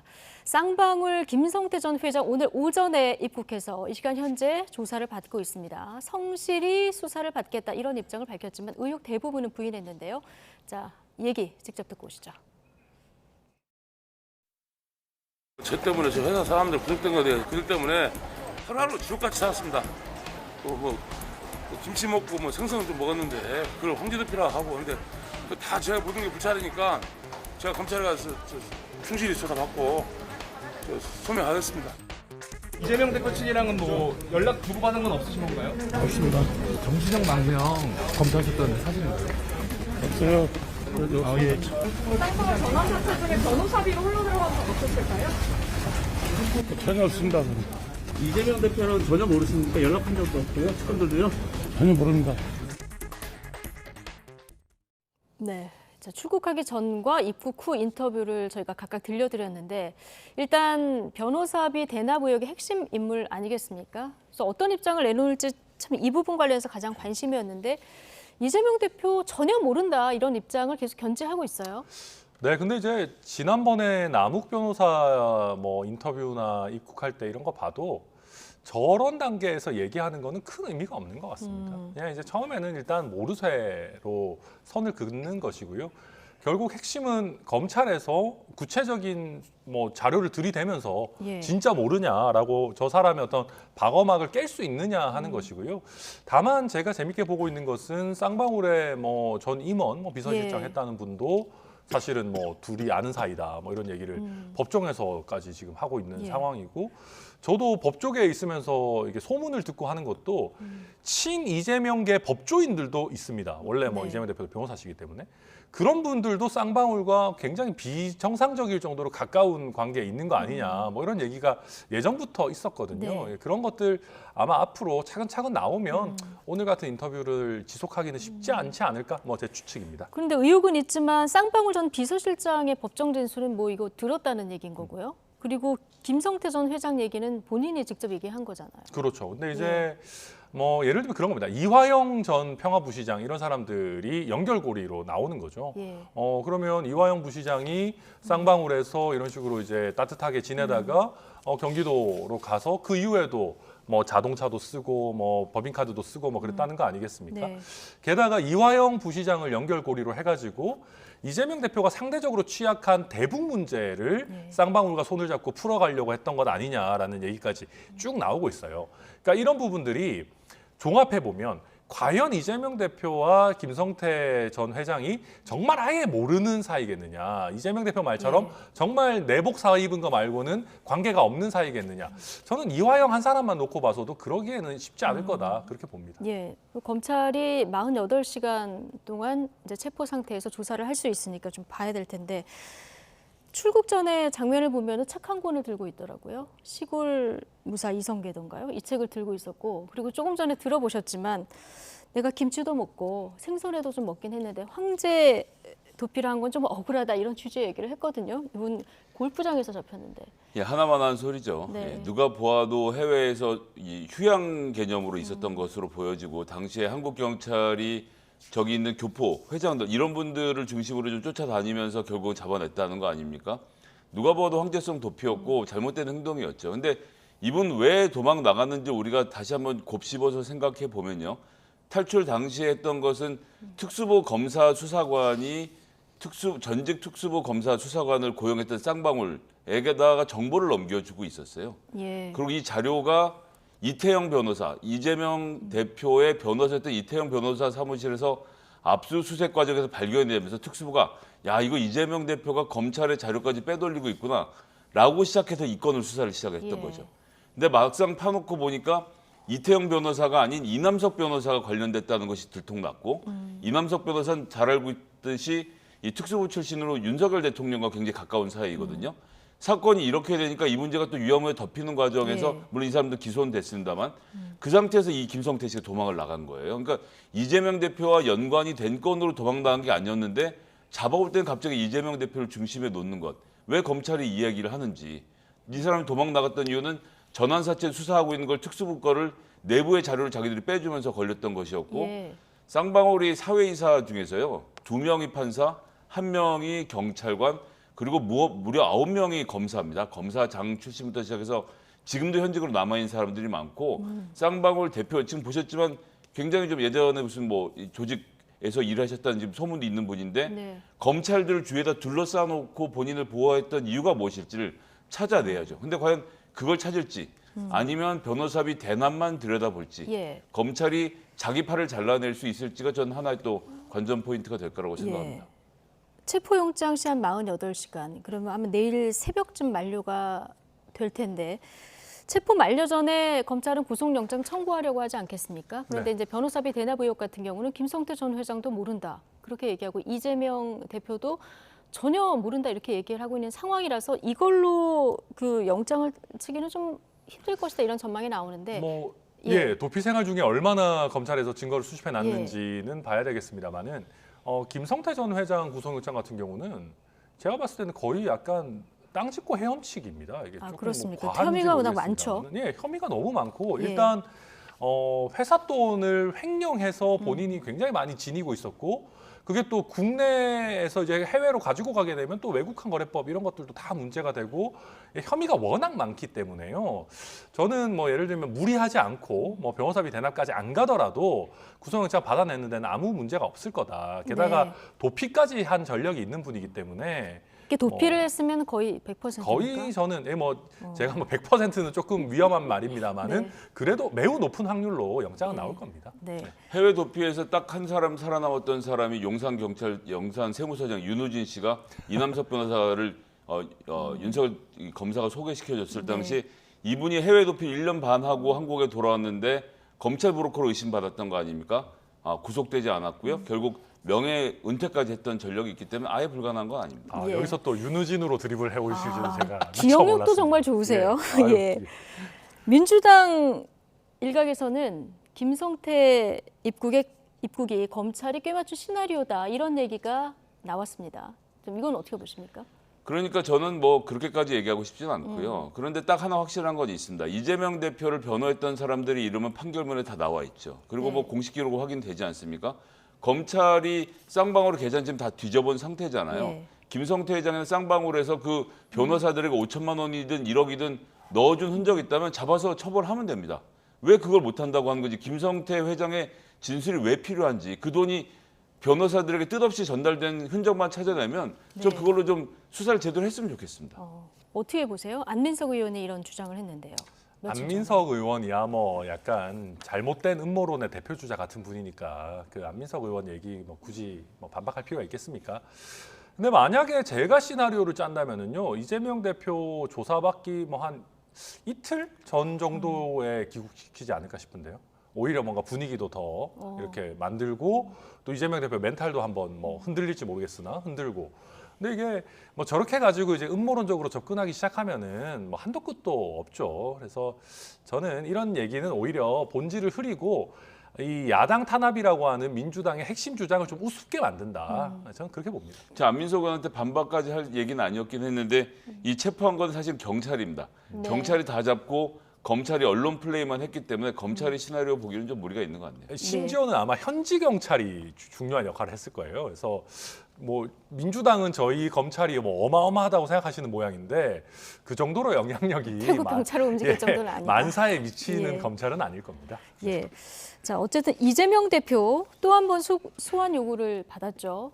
민주당 반발이 거센 상황이고 한동훈 장관 어제 발언이 더해져서 더 반발이 거센데 오늘 민주당에서 대검을 항의 방문했는데 여기서 이제 김건희 여사 주가 조작 사건을 조사하라 이 팻말 들고 지금 특검도 주장하고 있는데 이게 이재명 대표 사법 리스크를 돌파하는 출구가 될 수 있을까요? 뭐 출구가 되지는 않을 겁니다. 그런데 검찰이 수사를 안 하고 있는 건 모든 국민들이 다 알게 된 거 아닙니까? 그리고 김건희 여사 건도 건이지만 더 중요하게 대장동 지금 관련된 여러 가지 의혹들에 대한 수사가 맹렬하게 진행되고 있는데 김만배 씨가 실제로 돈을 전달한 50억 클럽의 멤버들에 대해서 특히나 대검 중수부장 출신들이 여럿 있죠. 박영수 특검도 있고 그다음에 최재경 중수부장, 그다음에 곽성도 민정수석 이분은 검사인데 걸렸고 김수남 전 검찰총장 그리고 권순일 대법관 이런 분들에 대해서 1년 반 동안 아무런 수사를 하고 있지 않은 검찰의 모습을 국민들이 보면서 공정하다고 생각하지는 않으시겠죠. 자, 이른바 50억 클럽이라고 불린 대장동 관련한 여러 수사의 갈래를 공평하게 다 수사를 해야 된다. 이런 얘기를 해주셨는데 어쨌든 검찰이 이재명 대표 27일 날 소환을 이제 요구하면서 하루 갖고는 안 되는지 지금 뭐 한 이틀 정도 조사가 이루어질 수 있다 이런 전망도 나오거든요. 제가 수사한다면은 4박 5일 합숙을 해도 사실 모자랍니다. 근데 이게 그렇게 내용이 너무 방대해서. 그러니까 지금 일단 내용이 너무 많고요. 게다가 서로 돈 가져가려고 싸우는 이해관계자들도 너무 많고 굉장히 오랫동안 진행됐던 뭐랄까 정말 이게 대하 드라마 같은 일이기 때문에요. 이게 뭐 사실 11년 정도 걸친 일을 그럼요. 게다가 그게 이제 나오는 이득 규모가 조 단위를 넘어가는 엄청난 프로젝트거든요. 그러다 보니까 그 과정에서 이 사람들의 어떤 욕망이 부딪히고 서로 배신과 뭐 어떤 뭐 협잡과 이런 것들이 엄청나게 얽혀 있기 때문에 이거 뭐 4박 5일 해도 부족할 겁니다. 근데 이제 야당 대표시기 때문에 4박 5일을 할 수는 없고 최대한 축약해서 그래도 이틀 정도는 필요하다라고 지금 수사기관은 보고 있는 것 같습니다. 민주당 내부 분위기는 어떻습니까? 얼마 전에 이제 좀 반대 목소리를 내는 분한테 정청래 최고위원이 비명계 청개구리 뭐 이런 표현을 썼었는데 오늘 김종민 의원이 바로 맞받았더라고요. 독재로 가자는 것이냐. 그러니까 당내에서 다툼이 있는 건 너무 당연한 일이라고 생각을 해서요. 이것에 대해서 나는 의견이 다르다라고 말하는 것 자체로 한 목소리를 내야 된다고 말하기는 저는 좀 이상하다고 생각합니다. 그런데 예를 들어서 검찰이 무도하게 지난번처럼 당사의 압수수색이 갑자기 들어온다든지 이런 일이 벌어질 때 한 목소리로 대응을 하겠지만 이 문제 해결책이 무엇이냐는 질문에 대해서는 각각 의원들이 다른 목소리를 낼 수밖에 없거든요. 그런 의견들이 토론되는 과정에서 답이 나올 것이라고 생각하기 때문에 목소리를 하나로 모으는 것 저는 이것이 중요한 것이라고 보지 않고 토론을 통해서 결론을 모아가는 과정이 더 중요하다고 생각합니다. 토론을 통해서 결론을 모아가는 과정이 중요하다. 마지막 주제 다뤄보겠습니다. 윤석열 대통령이 지금 아랍에미리트 순방 중에 우리 장병들 격려 자리에서 한 말이죠. 아랍에미리트 적은 이란이고 우리 적은 북한이다. 이 발언을 둘러싸고 오늘 첨예한 여야 공방이 벌어졌습니다. 국회 외통위 전체 회의 장면 잠시 보고 오시겠습니다. 저는 이 얘기를 듣고 깜짝 놀랐는데요. 아랍에미레이트의 적이 이란입니까? 차관님 그건 상식에 볼 때 이것은 사실에 부합합니까? 특정 국가 간의 관계에 대해서 설정하는 그런 말씀을 드리기가 좀 어렵습니다. 우리 안보와 국익에 도움이 전혀 되지 않는 그런 충격적인 발언을 또 사고를 치신 겁니다. 아랍에미리트 국민들은 이란을 최대 위협 국가로 보고 있고 다만 표현을 어떻게 하느냐가 따라서 어떤 상대방을 자극할 수도 있고 하는 문제이기 때문에 대통령이 한국과 이란 관계를 언급한 것이 아니라 아랍에미리트와 이란 관계를 언급하면서 경교 차원에서 한 말인데 이게 왜 외교 참사로 되는 겁니까? 자, 민주당은 외교 참사다 이런 비판이고요. 국민의힘에서는 장병들 격려하면서 한 말인데 뭐가 참사냐? 자, 이런 주장인데 어떻게 보십니까? 그러니까 대통령이 이 말을 했을 때는 이란이 주적이니까 가서 치자라고 말한 건 아니죠. 네. 예, 그걸 이란이라고 모르겠습니까? 그럼 이란이 아니 진위가 뭡니까라고 하면 대통령이 말 실수하신 겁니다. 죄송합니다라고 깔끔하게 사과하면 끝날 일인다. 이게 그렇게 전 큰 문제가 아니라고 보거든요. 근데 오늘 조현동 차관의 국회에서의 발언은 굉장히 문제가 있습니다. 지금 일단 정진석 의원도 그냥 의원이 아니라 지금 현재 국민의힘 당대표지 않습니까? 이분도 아랍에미리트의 최대 위협 국가로 이란을 지목을 해요. 거기에 대해서 이번 녹취가 나오진 않았지만 조현동 차관이 그런 바가 있습니다. 그렇게 생각합니다라고 같이 거기 동조하는 답변을 하거든요. 차관이, 예. 왜 이런 위험한 일을 합니까? 이란 국민 중에 40만 명이 아랍에미리트에 살고 있고요. 예. 2016년에 사우디하고 이란이 분쟁이 생겨서 이제 중동에 상당히 사이가 나빠졌을 때 다른 나라 국교 단절할 때 아랍에미리트는 공사로 내렸다가 2021년에 외교 관계도 복원을 했어요. 서로 잘 지내고 있거든요. 이런 전후 사정에 대한 파악이 없이 함부로 말을 한 대통령도 문제지만 거기에 지금 그거를 보호해주겠다고 여당 의원들이 나서서 차관까지 끌어들여서 우리나라 외교부까지 지금 공식 입장을 틀어버리게 만드는 것. 그냥 말실수였다라고 조용히 사과하고 넘어가는 간단한 전략을 왜 못 취하는지 저는 알 수가 없습니다. 자, 이란 외교부에서는 일단 지켜보고 있다 이런 반응을 보이기도 했는데 우리 외교부에서는 불필요하게 해석되는 일이 없길 바란다 이렇게 얘기를 했거든요. 네, 뭐 우리 외교부에서는 물밑으로 또 설명하기 위한 노력을 아마 하고 있지 않을까 생각이 되고요. 그러니까 저도 이게 뭐 외교 참사인지까지는 모르겠습니다만은 뭐 꼭 했었어야만 하는 얘기인가는 솔직히 잘 모르겠습니다. 그럼 어떻게 좀 해결하는 게 좋다고 보십니까? 그러니까 뭐 결국은 이제 우리 외교부 차원에서 이란 쪽에 이건 어떻게 보면 뭐 조금 즉흥적인 대통령의 준비되지 않은 그런 발언이었다. 이게 뭐 우리 한국과 이란 사이에 어떤 문제가 생기지 않길 바란다라고 해가지고 외교부 차원에서 잘 해야죠. 우리도 뭐 지금 저도 뭐 자주 테헤란으로 다니고 있는데 그건 뭐 잘 해결해야 되지 않겠습니까? 이란에는 또 서울로도 서울로가 있죠. 예. 알겠습니다. 외교부에서 조금 더 적극적으로 이란에 설명할 필요가 있다. 예. 여기까지 듣겠습니다. 천하람 국민의힘 전남 순천갑 당협위원장 그리고 김성회 정치연구소 싱크와이 소장 두 분 모셨습니다. 고맙습니다.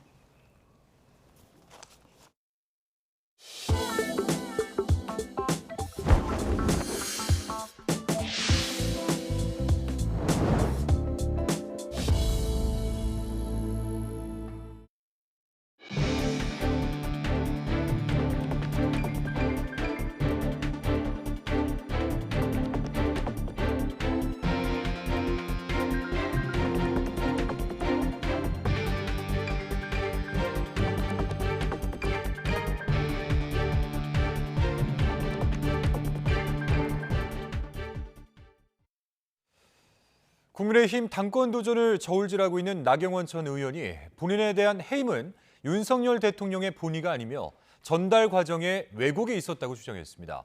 이에 대해서 대통령실 김대기 비서실장은 이례적으로 입장문을 내고 윤 대통령은 정확한 진상 파악에 따라 해임한 것이라고 반박했는데요.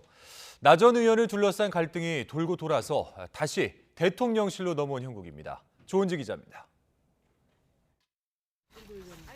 죽었다 깨어나도 반윤은 안 될 거라며 연일 윤심에 호소하는 나경원 전 의원이 SNS에 올린 글입니다. 저출산 고령사회위원회 부위원장과 기후환경 대사직에서 해임된 건 대통령 본의가 아니라고 생각한다. 그 결정을 내리기까지 전달 과정에 왜곡이 있었다고 본다고 썼습니다. 또 대통령을 애워싸서 눈과 귀를 가리는 여당 지도부는 결국 대통령과 그 지지 세력을 서로 멀어지게 할 거라고 강조했습니다. 자신에 대한 해임 배경에 대통령실 참모나 윤핵관들의 왜곡이 개입됐다는 취지로 읽힙니다. 채 6시간도 지나지 않아 김대기 대통령 비서실장 명의의 4줄짜리 입장문이 나왔습니다. 윤 대통령은 공적 의사결정에서 실체적 진실을 가장 중요하게 여긴다며 나경원 전 의원의 해임은 대통령의 정확한 진상 파악에 따른 결정이라고 일축했습니다. 대통령이 나 전 의원의 그간 처신을 어떻게 생각할지는 본인이 잘 알 것이라는 강도 높은 비판도 덧붙였습니다. 대통령 순방 기간 비서실장이 여당 중진 정치인에게 공개 경고장을 날린 건데 내용이나 시점 면에서 모두 윤 대통령과 참모들의 강한 불쾌감을 반영했다는 평가입니다. 실제 대통령실 핵심 관계자들은 YTN에 나 전 의원은 윤 대통령을 인사 리더십에서 객관적 판단도 못하는 무능력자로 매도했고 참모를 향해 대통령 눈과 귀를 막았다고 공격했다며 대응하지 않을 수 없었다고 지적했습니다. 공개 반박 직후 기자들과 만난 나 전 의원은 굳은 표정으로 말을 아꼈습니다. 대통령이 결정한 거다 이렇게 말씀하고 계시는데 그거에 대해서 어떻게 말씀? 드릴 말씀이 없습니다.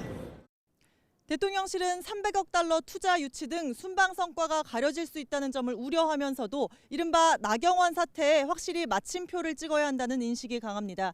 하지만 국민의힘 당대표를 뽑는 전당대회를 앞두고 대통령실의 당무 개입 논란은 당분간 계속될 것으로 보입니다. YTN 조은지입니다. 네, 대통령실이 나경원 전 의원을 거세게 비난하면서 이번 전당대회에서 윤석열 대통령의 의중, 이른바 윤심이 어디에 있는지 다시 한번 확인됐다는 해석이 많습니다. 친윤 김기현 의원은 물론 국민의힘 초선 의원도 나 전 의원 비판에 가세했는데 대통령실의 이례적인 입장 표명이 당권 구도에 어떤 영향을 미칠지 관심이 모아지고 있습니다. 권남기 기자입니다. 친윤 당권 주자로 꼽히는 김기현 의원은 중원 공략을 위해 방문한 충청에서 나경원 전 의원을 겨냥해 한껏 날을 세웠습니다. 자신의 정치적 이익을 위해 대통령의 해임 결정을 왜곡하고 있다고 직격한 겁니다. 대통령의 해임 결정을 자신의 정치적 이익을 위해서 왜곡 해석한다면 온당한 태도가 아니라고 봅니다. 당의 자산에서 분열의 씨앗으로 변하지 않게 되기를 진심으로 바랍니다. 대통령실의 비판에 발맞춰 당내 친윤 초선 그룹도 뛰어들었습니다. 초선 의원 40여 명은 성명을 내고 대통령을 무능한 리더라고 모욕한 건 묵과할 수 없는 위선이며 대한민국에서 추방돼야 할 정치적 사기행위라고 강조했습니다. 윤 대통령이 방문했던 대구 동화사를 찾은 나 전 의원은 전당대회 출마 결심이 거의 다 섰다고 밝혔습니다. 지금 이제 마음의 결심은 거의 서가고 있습니다. 하지만 당권 도전에 나설 경우 전략 수정이 불가피해졌다는 분석이 나옵니다. 대통령실이 자신을 작심 비판한 마당에 친윤계의 공세에는 적극 반박하면서도 윤 대통령과의 거리는 좁히려던 기존 입장을 유지하긴 어려워졌다는 겁니다. 그렇다고 비윤으로 돌아설 수도 없는 나 전 의원은 전당대회 출마 여부를 확정할 때까진 윤석열 정부 성공을 거듭 강조할 것으로 예상됩니다. 내년 총선 승리는 바로 윤석열 정부의 성공을 담보하는 것이고 가장 중요한 당대표의 덕목은 무언이 해도 결국 국민의 뜻을 대통령께 잘 전달하는. 친윤계와 나경원 전 의원의 갈등을 주시하고 있는 안철수 의원은 오세훈 서울시장을 만나는 등 수도권 당심 공략에 집중했습니다. 이번 선거에서 가장 중요한 것은 수도권이다. 수도권의 민심을 제대로 잘 파악하고 수도권에서 선거를 치러본 경험이 있는 사람만이 이번에 수도권에서 이길 수 있다. 대통령실이 이례적으로 잠재적 당권 후보를 공개 비판하면서 집권 여당의 당권 구도도 크게 출렁이는 가운데 전당대회 판세는 더욱 경랑 속으로 빠지게 됐습니다. YTN 권남기입니다. 다음 소식입니다. 김성태 쌍방울그룹 전 회장이 해외 도피 8개월 만에 국내로 송환됐습니다. 압송 과정에서 이재명 대표의 전화번호도 모른다며 변호사비 대납 의혹을 부인했는데요. 이 대표는 물론 김 전 회장까지 이렇게 강하게 부인하는 상황에서 검찰로서는 확실한 물증 확보가 절실한 상황입니다. 송재인 기자의 보도입니다. 국내로 압송되기 전 취재진 앞에 공개적으로 선 김성태 전 회장은 자신에게 적용된 혐의를 대부분 부인했습니다. 특히 변호사비 대납 의혹과 관련해선 민주당 이재명 대표와 연락한 적 없고 연락처도 모른다고 밝혔습니다. 이재명 씨는 전화나 뭐 이거 한 적 없는데. 전화는 한번 하신 적 있지 않아요? 없습니다. 전화 없고요. 전화번호 말도 못 알아보고. 기내에서 검찰 수사관들에 체포돼 국내에 도착한 뒤에도 김 전 회장 입장은 바뀌지 않았습니다. 쌍방울 전환 사채 중에 변호사비로 흘러들어간 건 없었을까요? 전혀 없습니다. 곧장 김 전 회장을 검찰청으로 이송해 고강도 조사에 나선 검찰로선 고심할 것으로 보입니다. 변호사비 대납 의혹은 쌍방울이 지난 2018년과 2019년 각각 100억 원씩 발행한 전환사채 거래 과정에서 출발합니다. 이 전환사채가 투자회사를 거쳐 쌍방울 계열사들로 복잡하게 거래되는 과정에서 20억 원어치가 이 대표 선거법 사건을 맡았던 변호사에게 지급됐다는 게 의혹의 주요 내용입니다. 검찰은 재작년 10월 시민단체 고발을 접수하고 여러 차례 압수수색을 벌여왔지만 변호사비 대납에 쓰였다는 전환사채가 변호사에게 흘러간 확정적 증거를 찾지 못했습니다. 이번 의혹과 관련한 선거법 사건을 지난해 불기소 처분하면서 대납 가능성은 남아있다고 밝힌 근거도 정황적인 수준이었습니다. 이재명 대표도 관련 의혹을 계속 부인하고 있습니다. 내가 2년이라면 내 사입은 거. 도대체 저는 김성태라는 얼굴도 본 일이 없거든요. 근데 그분이 왜 제 변호사비를 내며? 검찰로선 의혹을 규명하기 위한 객관적 증거가 절실한 상황으로 보입니다.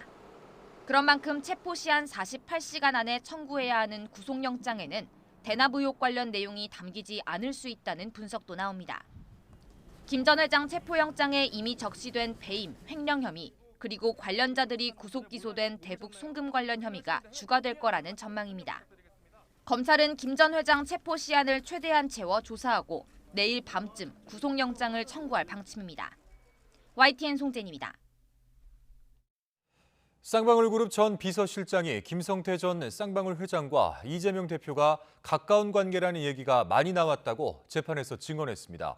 수원지방법원은 오늘 특정경제범죄법상 뇌물과 정치자금법 위반 혐의로 기소된 이화영 전 경기도 평화부지사의 재판에서 쌍방울 전 비서실장 A씨를 증인으로 불러 신문했습니다. A씨는 증인 신문에 앞서 검찰에서 조사를 받았던 당시 조서를 열람하는 과정에서 김 전 회장과 이 대표, 이 부지사가 가까운 관계라고 알고 있었다고 한 진술에 대해서 맞다고 인정했습니다. 또한 김 전 회장과 이 대표가 가깝다는 얘기가 회사 내에서 많이 나왔다는 진술에 대해서도 자신의 진술이 맞다고 답했습니다. 김성태 전 쌍방울그룹 회장과 긴밀한 관계로 알려진 배상윤 KH그룹 회장도 최근에 귀국 의사를 밝힌 상태입니다. 일단은 알펜시아 리조트 입찰 비리 수사가 속도를 낼 것으로 보이는데 KH그룹이 쌍방울과 연루된 사건들도 많아서 이재명 대표를 겨냥한 수사에 또 다른 변수가 될 수도 있습니다. 김다영 기자가 보도합니다. 해외에 장기간 머무르고 있는 KH그룹 배상윤 회장도 최근 회사 관계자 등을 통해 귀국 의사를 밝혔습니다. 일단 검찰로 대부분 사건이 넘어온 알펜시아 리조트 입찰 비리 수사에 속도가 날 전망입니다. 재작년 6월 KH 계열사인 KH강원개발은 알펜시아 리조트를 7천억 원대에 사들였는데 당시 공개 입찰에는 KH 관계사 2곳만 참여했습니다. 경찰은 이 과정에서 강원도와 사전 조율이 있었다고 보고 최문순 전 도지사와 KH 관계자를 입찰 방해 혐의로 송치하고 해외로 나간 배 회장에 대해선 체포영장을 발부받았습니다. 사건을 넘겨받은 검찰은 수사 과정에서 KH가 인수자금을 마련하기 위해 다른 계열사들에서 무리하게 돈을 끌어와 손해를 입힌 정황도 포착했습니다. 인수 과정에서 쌍방울로부터 250억 원을 지원받았다는 의혹도 규명 대상인데 배 회장을 배임 혐의로 입건한 검찰은 우선 실무진부터 차례로 불러 조사한다는 계획입니다. 따라서 배 회장이 귀국하면 입찰 방해 혐의에 대한 경찰 조사부터 우선 이뤄질 예정입니다. 쌍방울 그룹과 관련한 검찰 수사도 더 탄력을 받을 수 있습니다. 특히 배 회장은 김성태 전 회장과는 의형제로 불릴 만큼 긴밀한 관계로 알려졌습니다. 이미 수원지검은 쌍방울과 아태평화 교류협회 대북 송금 의혹과 관련해 배 회장을 피의자로 입건한 상태입니다. 검찰은 지난 2019년 1월 중국에서 김 전 회장과 북측이 만나 남북 경협 사업을 합의한 자리에 배 회장이 동석한 정황을 확인했습니다. 또 KH와 쌍방울이 서로의 계열사가 발행한 전환사채를 매수해주는 등 금전적인 교류가 잦았던 만큼 이재명 대표의 변호사비 대납 의혹에도 배 회장이 관여했는지 살펴보고 있습니다. 쌍방울 핵심 의혹에 빠지지 않고 등장하는 배 회장의 귀국까지 현실화한다면 사실상 이 대표를 겨냥한 쌍방울의 수상한 자금 흐름 수사가 가장 먼저 급물살을 탈 수도 있습니다. YTN 김다연입니다. 검찰이 TV조선 재승인 심사 당시 방송통신위원회의 점수 조작 의혹과 관련해 방통위 정책연구위원 이모 씨를 불러서 조사하고 있습니다. 서울 북부지방검찰청은 오늘 오전 이모 정책연구위원을 피의자 신분으로 불러 TV조선 재승인 심사 과정에 개입했는지 등을 확인하고 있습니다. 한상혁 방통위원장의 측근으로 알려진 이 위원은 지난 2020년 TV조선 재승인 심사 당시 방통위 방송정책부서 양목국장, 참호과장과 공모해서 심사위원을 임의로 배정한 혐의를 받고 있습니다. 뇌출혈로 쓰러진 여직원을 내버려둬 숨지게 한 국토연구원 전 부원장이 1심에서 무죄를 선고받았다가 항소심에서 유죄가 인정돼 법정 구속됐습니다. 대전고법은 살인 혐의로 재판에 넘겨진 A씨에 대한 항소심에서 무죄를 선고한 원심을 파기하고 징역 8년을 선고했습니다. 1심 재판부는 A씨의 행위와 사망과의 인과관계를 인정할 만한 증거가 부족하다며 무죄를 선고했지만 항소심 재판부는 A씨가 내연관계가 발각될 것이 두려워 은폐하려 하는 등 미필적 살해의 고의가 인정된다고 선고의 이유를 설명했습니다. A씨는 지난 2019년 세종시 한 아파트에서 내연관계이던 여직원이 뇌출혈로 의식을 잃고 쓰러지자 3시간 뒤에 밖으로 데리고 나왔고 차에 태우고 4시간 정도 내버려 둔 뒤 응급실에 가 숨지게 한 혐의를 받고 있습니다. 오늘 열린 국회 외교통일위원회 전체 회의에서 여야는 정부에서 내놓은 강제징용 해법과 관련해 날선 공방을 벌였습니다. 외교부는 일본의 사죄 등 호응 조치가 아무것도 없다면 일본과 협의할 필요도 없다는 입장을 밝혔습니다. 최도희 기자입니다. 정부의 강제징용 해법안이 마련된 후 열린 국회 외교통일위원회. 국내 기업의 기부로 강제징용 피해자의 일본 대신 배상금을 지급하는 이른바 제3자 변제안이 도마에 올랐습니다. 여당인 국민의힘은 일본의 성의 있는 호응 등 외교적 해법을 강조했고 일본으로부터 성의 있는 호응을 끌어내는 게 이제 외교적인 노력의 결과라고 보는데 지금 현재는 일본으로부터 어떤 반응을 좀 받고 있습니까? 야당인 더불어민주당은 굴욕 외교라며 외교부를 거세게 몰아붙였습니다. 떡줄 넘을 생각도 안 하는데 김치국만 들이마시겠다 그러고 외교부는 제3자 변제안이 정부가 발표할 수 있는 해법 중 하나라면서 현재 계류 중인 강제징용 소송 또한 이와 유사한 방식으로 지급할 수 있다는 입장을 내놨습니다. 확정 판결 3건의 판결급 지급을 우선 추진하자는 데 의견이 모였습니다. 현재 계류 중인 소송도 원고가 승소하는 경우 유사한 방식으로 진행해 나갈 수 있을 것으로 보고 있습니다. 그러면서 일본의 사죄 등 호응 조치가 아무것도 없다면 일본과 협의할 필요도 없다고 밝혔습니다. 이런 가운데 한일 정상이 서울에서 열린 한일 일한협력위원회에 보낸 메시지를 통해 조속한 현안 해결을 강조했지만 일본의 성의 있는 호응 여부가 여전히 문제 해결의 관건이 될 전망입니다. 강제동원 피해자인 양금덕 할머니는 광주 시민사회단체 기자회견에서 배상 책임은 일본이 져야 하며 일본이 사죄하기 전까지 어떠한 돈도 받지 않을 것이라고 거듭 밝혔습니다. YTN 최두입니다. 흔히 비싸고 유명 브랜드의 프라이팬일수록 코팅이 잘 벗겨질 것 같지 않지만 코팅의 우수성은 가격이나 인지도와는 무관한 것으로 나타났습니다. 한국소비자원이 직접 철수세미로 3,000번 코팅을 긁어보고 가성비 좋은 프라이팬을 찾았다고 하는데요. 자, 여러분이 가지고 계신 이 프라이팬이 포함됐는지 확인해 보시길 바랍니다. 이승용 기자가 전합니다. 5kg 무게의 바벨 원판으로 누른 철수세미가 쉼없이 프라이팬 코팅을 문지릅니다. 오른편에선 스테인리스 뒤집개가 프라이팬 코팅을 긁어냅니다. 한국소비자원이 4만 원 이하의 주요 브랜드 프라이팬 13개 제품을 이렇게 평가했습니다. 도르코와 락앤락, 리빙스타, 모던하우스, 지윌링, 홈플러스, 이에로, PN 풍년 등 8개 제품의 코팅 내구성은 10kg으로 누른 철 수세미와 스테인리스 뒤집개로 3,000번씩 긁어도 코팅이 벗겨지지 않은 우수 등급이었습니다. 롯데마트와 키친아트, 해피콜 프라이팬 등 3개 제품은 5kg으로 누른 철 수세미와 스테인리스 뒤집개로 3,000번씩 긁히고도 코팅 내구성이 양호 수준이었습니다. 테팔과 세신 퀸센스 등 2개 제품은 스테인리스 뒤집개로 3,000번의 마찰만 견뎌내 보통 수준에 그쳤습니다. 이번 조사 제품 가운데 가장 비싼 프라이팬과 가장 저렴한 프라이팬입니다. 모두 내구도는 우수한 것으로 나타났습니다. 그리고 지금 이 프라이팬이 가장 브랜드 인지도가 높은 제품인데 내구도는 그냥 보통 수준인 것으로 나타나서 이 코팅의 우수성과 가격 그리고 브랜드 인지도는 꼭 비례하는 건 아닌 것으로 조사됐습니다. 소비자원이 고른 가성비 좋은 프라이팬은 브랜드가 덜 알려진 가격이 대부분 2만 원 미만인 제품이었습니다. PM 풍년, 또 모던하우스, 도르코 등 3개 제품은 내구성이 우수하고 무게가 675g 이하로 가벼워 다루기가 상대적으로 쉬웠습니다. 또한 도르코, 이에로, 홈플러스 등 3개 제품은 내구성이 우수하고 조립 공간이 상대적으로 커 한 번에 더 많은 요리를 할 수 있었습니다. 유해물질 안전성과 손잡이 품질 등은 모든 제품이 기준을 통과한 것으로 나타났습니다. YTN 이승윤입니다. 네, 유지 비용이 적게 들고 또 환경까지 보호할 수 있어서 전기차로 바꿔볼까 이런 고민하시는 분들 많으실 텐데요. 한번 고장이 나면 수리할 수 있는 정비업체가 전국에 많지 않아서 번거로운 게 한둘이 아니라고 합니다. 윤혜리 기자의 보도입니다. 전기차를 탄 지 5년째 되는 김동신 씨.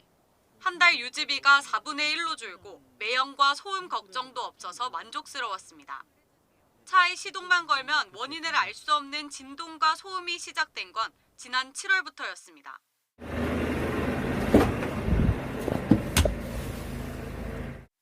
말썽이었던 에어컨 컴프레서를 교체하고 2번이나 수리를 받았지만 문제는 해결되지 않았습니다. 답답한 마음에 더 큰 정비업체를 찾아갔지만 2달 뒤에나 예약 접수가 가능하다는 답이 돌아왔습니다.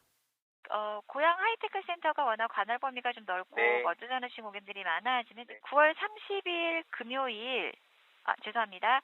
10월 18일 화요일 오전 8시 40분 예정 괜찮습니까? 9월 30일은 안 되고요. 네, 죄송합니다. 결국 더운 여름에 수리를 맡긴 에어컨은 추운 겨울이 돼서야 정상 작동이 가능해졌습니다. 에어컨 수리만 4개월이 넘게 걸린 셈입니다. 많이 더웠잖아요. 고속도로나 이런 데서도 창문을 열고 다녔습니다. 너무 힘들었습니다. 이런 불편을 겪은 건 김 씨뿐만이 아닙니다.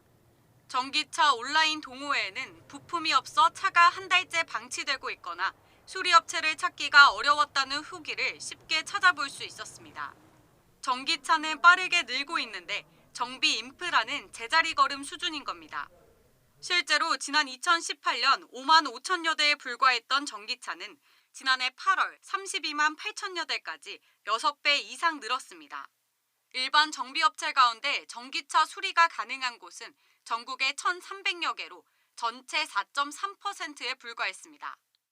일반적인 조그마한 공장에서는 수리를 못하다 보고 큰 공장에서 수리를 진행하다 보니까 수입차의 경우 상황이 더 심각해 3만여 대가 넘는 테슬라 서비스 센터는 전국에 8곳에 그쳤습니다. 전기차는 고전압 배터리 등 다루기 까다로운 부품들을 사용하는데 전문적인 인력과 장비가 아직 충분하게 확보되지 않은 탓입니다. 선 AS망을 구축하면은 소비자 불편도 최소화되고 앞으로 그로 인한 만족으로 인해서 보급 속도도 더 빨라질 수가 있는데 이걸 반대로 하다 보니까 전기차 정비업체 부족 문제는 단순한 불편함을 넘어 안전과 직결된 사안인 만큼 전문적인 인력과 인프라 확충이 시급해 보입니다. YTN 윤혜리입니다. 집값이 급락하면서 수도권 아파트 4곳 중 한 곳은 기존 전세 보증금보다 낮은 가격에 매매가 이루어진 것으로 나타났습니다. 부동산 중개업체 집토스가 국토부 실거래가 공개 시스템을 통해 수도권 아파트 단지를 대상으로 분석한 결과 지난해 매매된 아파트 9,863곳 중 2,244곳, 23%는 매매 가격이 기존 최고 전셋값보다 낮았습니다. 인천이 36%로 가장 높았고 경기가 30%, 서울은 2%였습니다. 정부가 청년의 국정 참여와 일 경험 기회를 늘리기 위해서 올해 국내외 청년 인턴 채용을 대폭 확대합니다. 한덕수 국무총리와 국무위원들은 오늘 정부 서울청사에서 국무회의를 열고 올해 청년 인턴 채용을 지난해보다 13,000명 늘려 35,000명 규모로 확대하기로 했습니다. 세부적으로는 중앙행정기관이 올해 2,000명을 신규 채용하고 기존 공공기관 인턴 채용이 지난해보다 2,000명 늘어납니다. 제로 코로나 정책에 발목 잡힌 중국 경제, 지난해 성장률이 3%에 그쳐 이 원래 목표치의 반토막 수준이었습니다. 61년 만에 인구도 감소했는데 저조한 출생률에 더해서 코로나19 대유행과 함께 작년 사망자 수는 27만 명이나 늘어났습니다. 베이징에서 강정규 특파원입니다. 2022년 5.5% 경제 성장 목표를 내세웠던 중국. 统筹疫情防控和经济社会发展，十四五实现良好开局。 그러나 전파력 강한 오미크론이 상륙하면서 상하이를 비롯한 전국 각지에 봉쇄가 잇따랐습니다. 중국 통계국이 발표한 최종 성적표는 3.0% 성장, 목표치의 절반 수준에 그쳤습니다. 코로나19 팬데믹 원년인 2020년보다는 높지만 문화 대혁명 마지막 해인 1976년 이후 두 번째로 낮은 실적입니다. 결국 지난해 말 제로 코로나를 포기했는데도 4분기 GDP는 오히려 평균 이하였습니다. 봉쇄는 풀렸지만 감염자가 폭증하면서 내수는 더 위축되고 생산 반등 효과도 크지 않았습니다. 国内需求收缩、供给冲击、预期转弱三重压力仍然较大。 14억 중국 인구도 85만 명 줄어들었습니다. 대약진 운동 실패와 대기근으로 사망자가 속출했던 1961년 이후 첫 감소입니다. 1949년 통계 집계 이래 가장 낮은 출산율과 코로나19 확산에 따른 사망자 급증이 원인으로 꼽힙니다. 全国医疗机构累计发生在院新冠病毒感染相关死亡病例 59,938例. 특히 지난해 사망자 수는 2021년보다 27만 명이나 늘어나 중국 당국이 뒤늦게 발표한 코로나19 관련 사망 통계에 또다시 의문이 제기되고 있습니다. 베이징에서 YTN 강정규입니다. 법무부는 2012년 런던 올림픽 체조 금메달리스트인 양학선 선수를 법무부 홍보대사로 위촉했습니다. 한동훈 법무부 장관은 금메달을 딴 이후 지금까지 현역 선수로 활동 중인 양 선수의 자기 관리와 소명 의식을 배워서 법무부 정책이 결실을 맺게 하겠다고 밝혔습니다. 양 선수는 법무부 홍보대사가 돼서 영광스럽고 책임을 느낀다며 국민께서 법 질서의 소중함을 느낄 수 있도록 최선을 다해 활동하겠다고 말했습니다.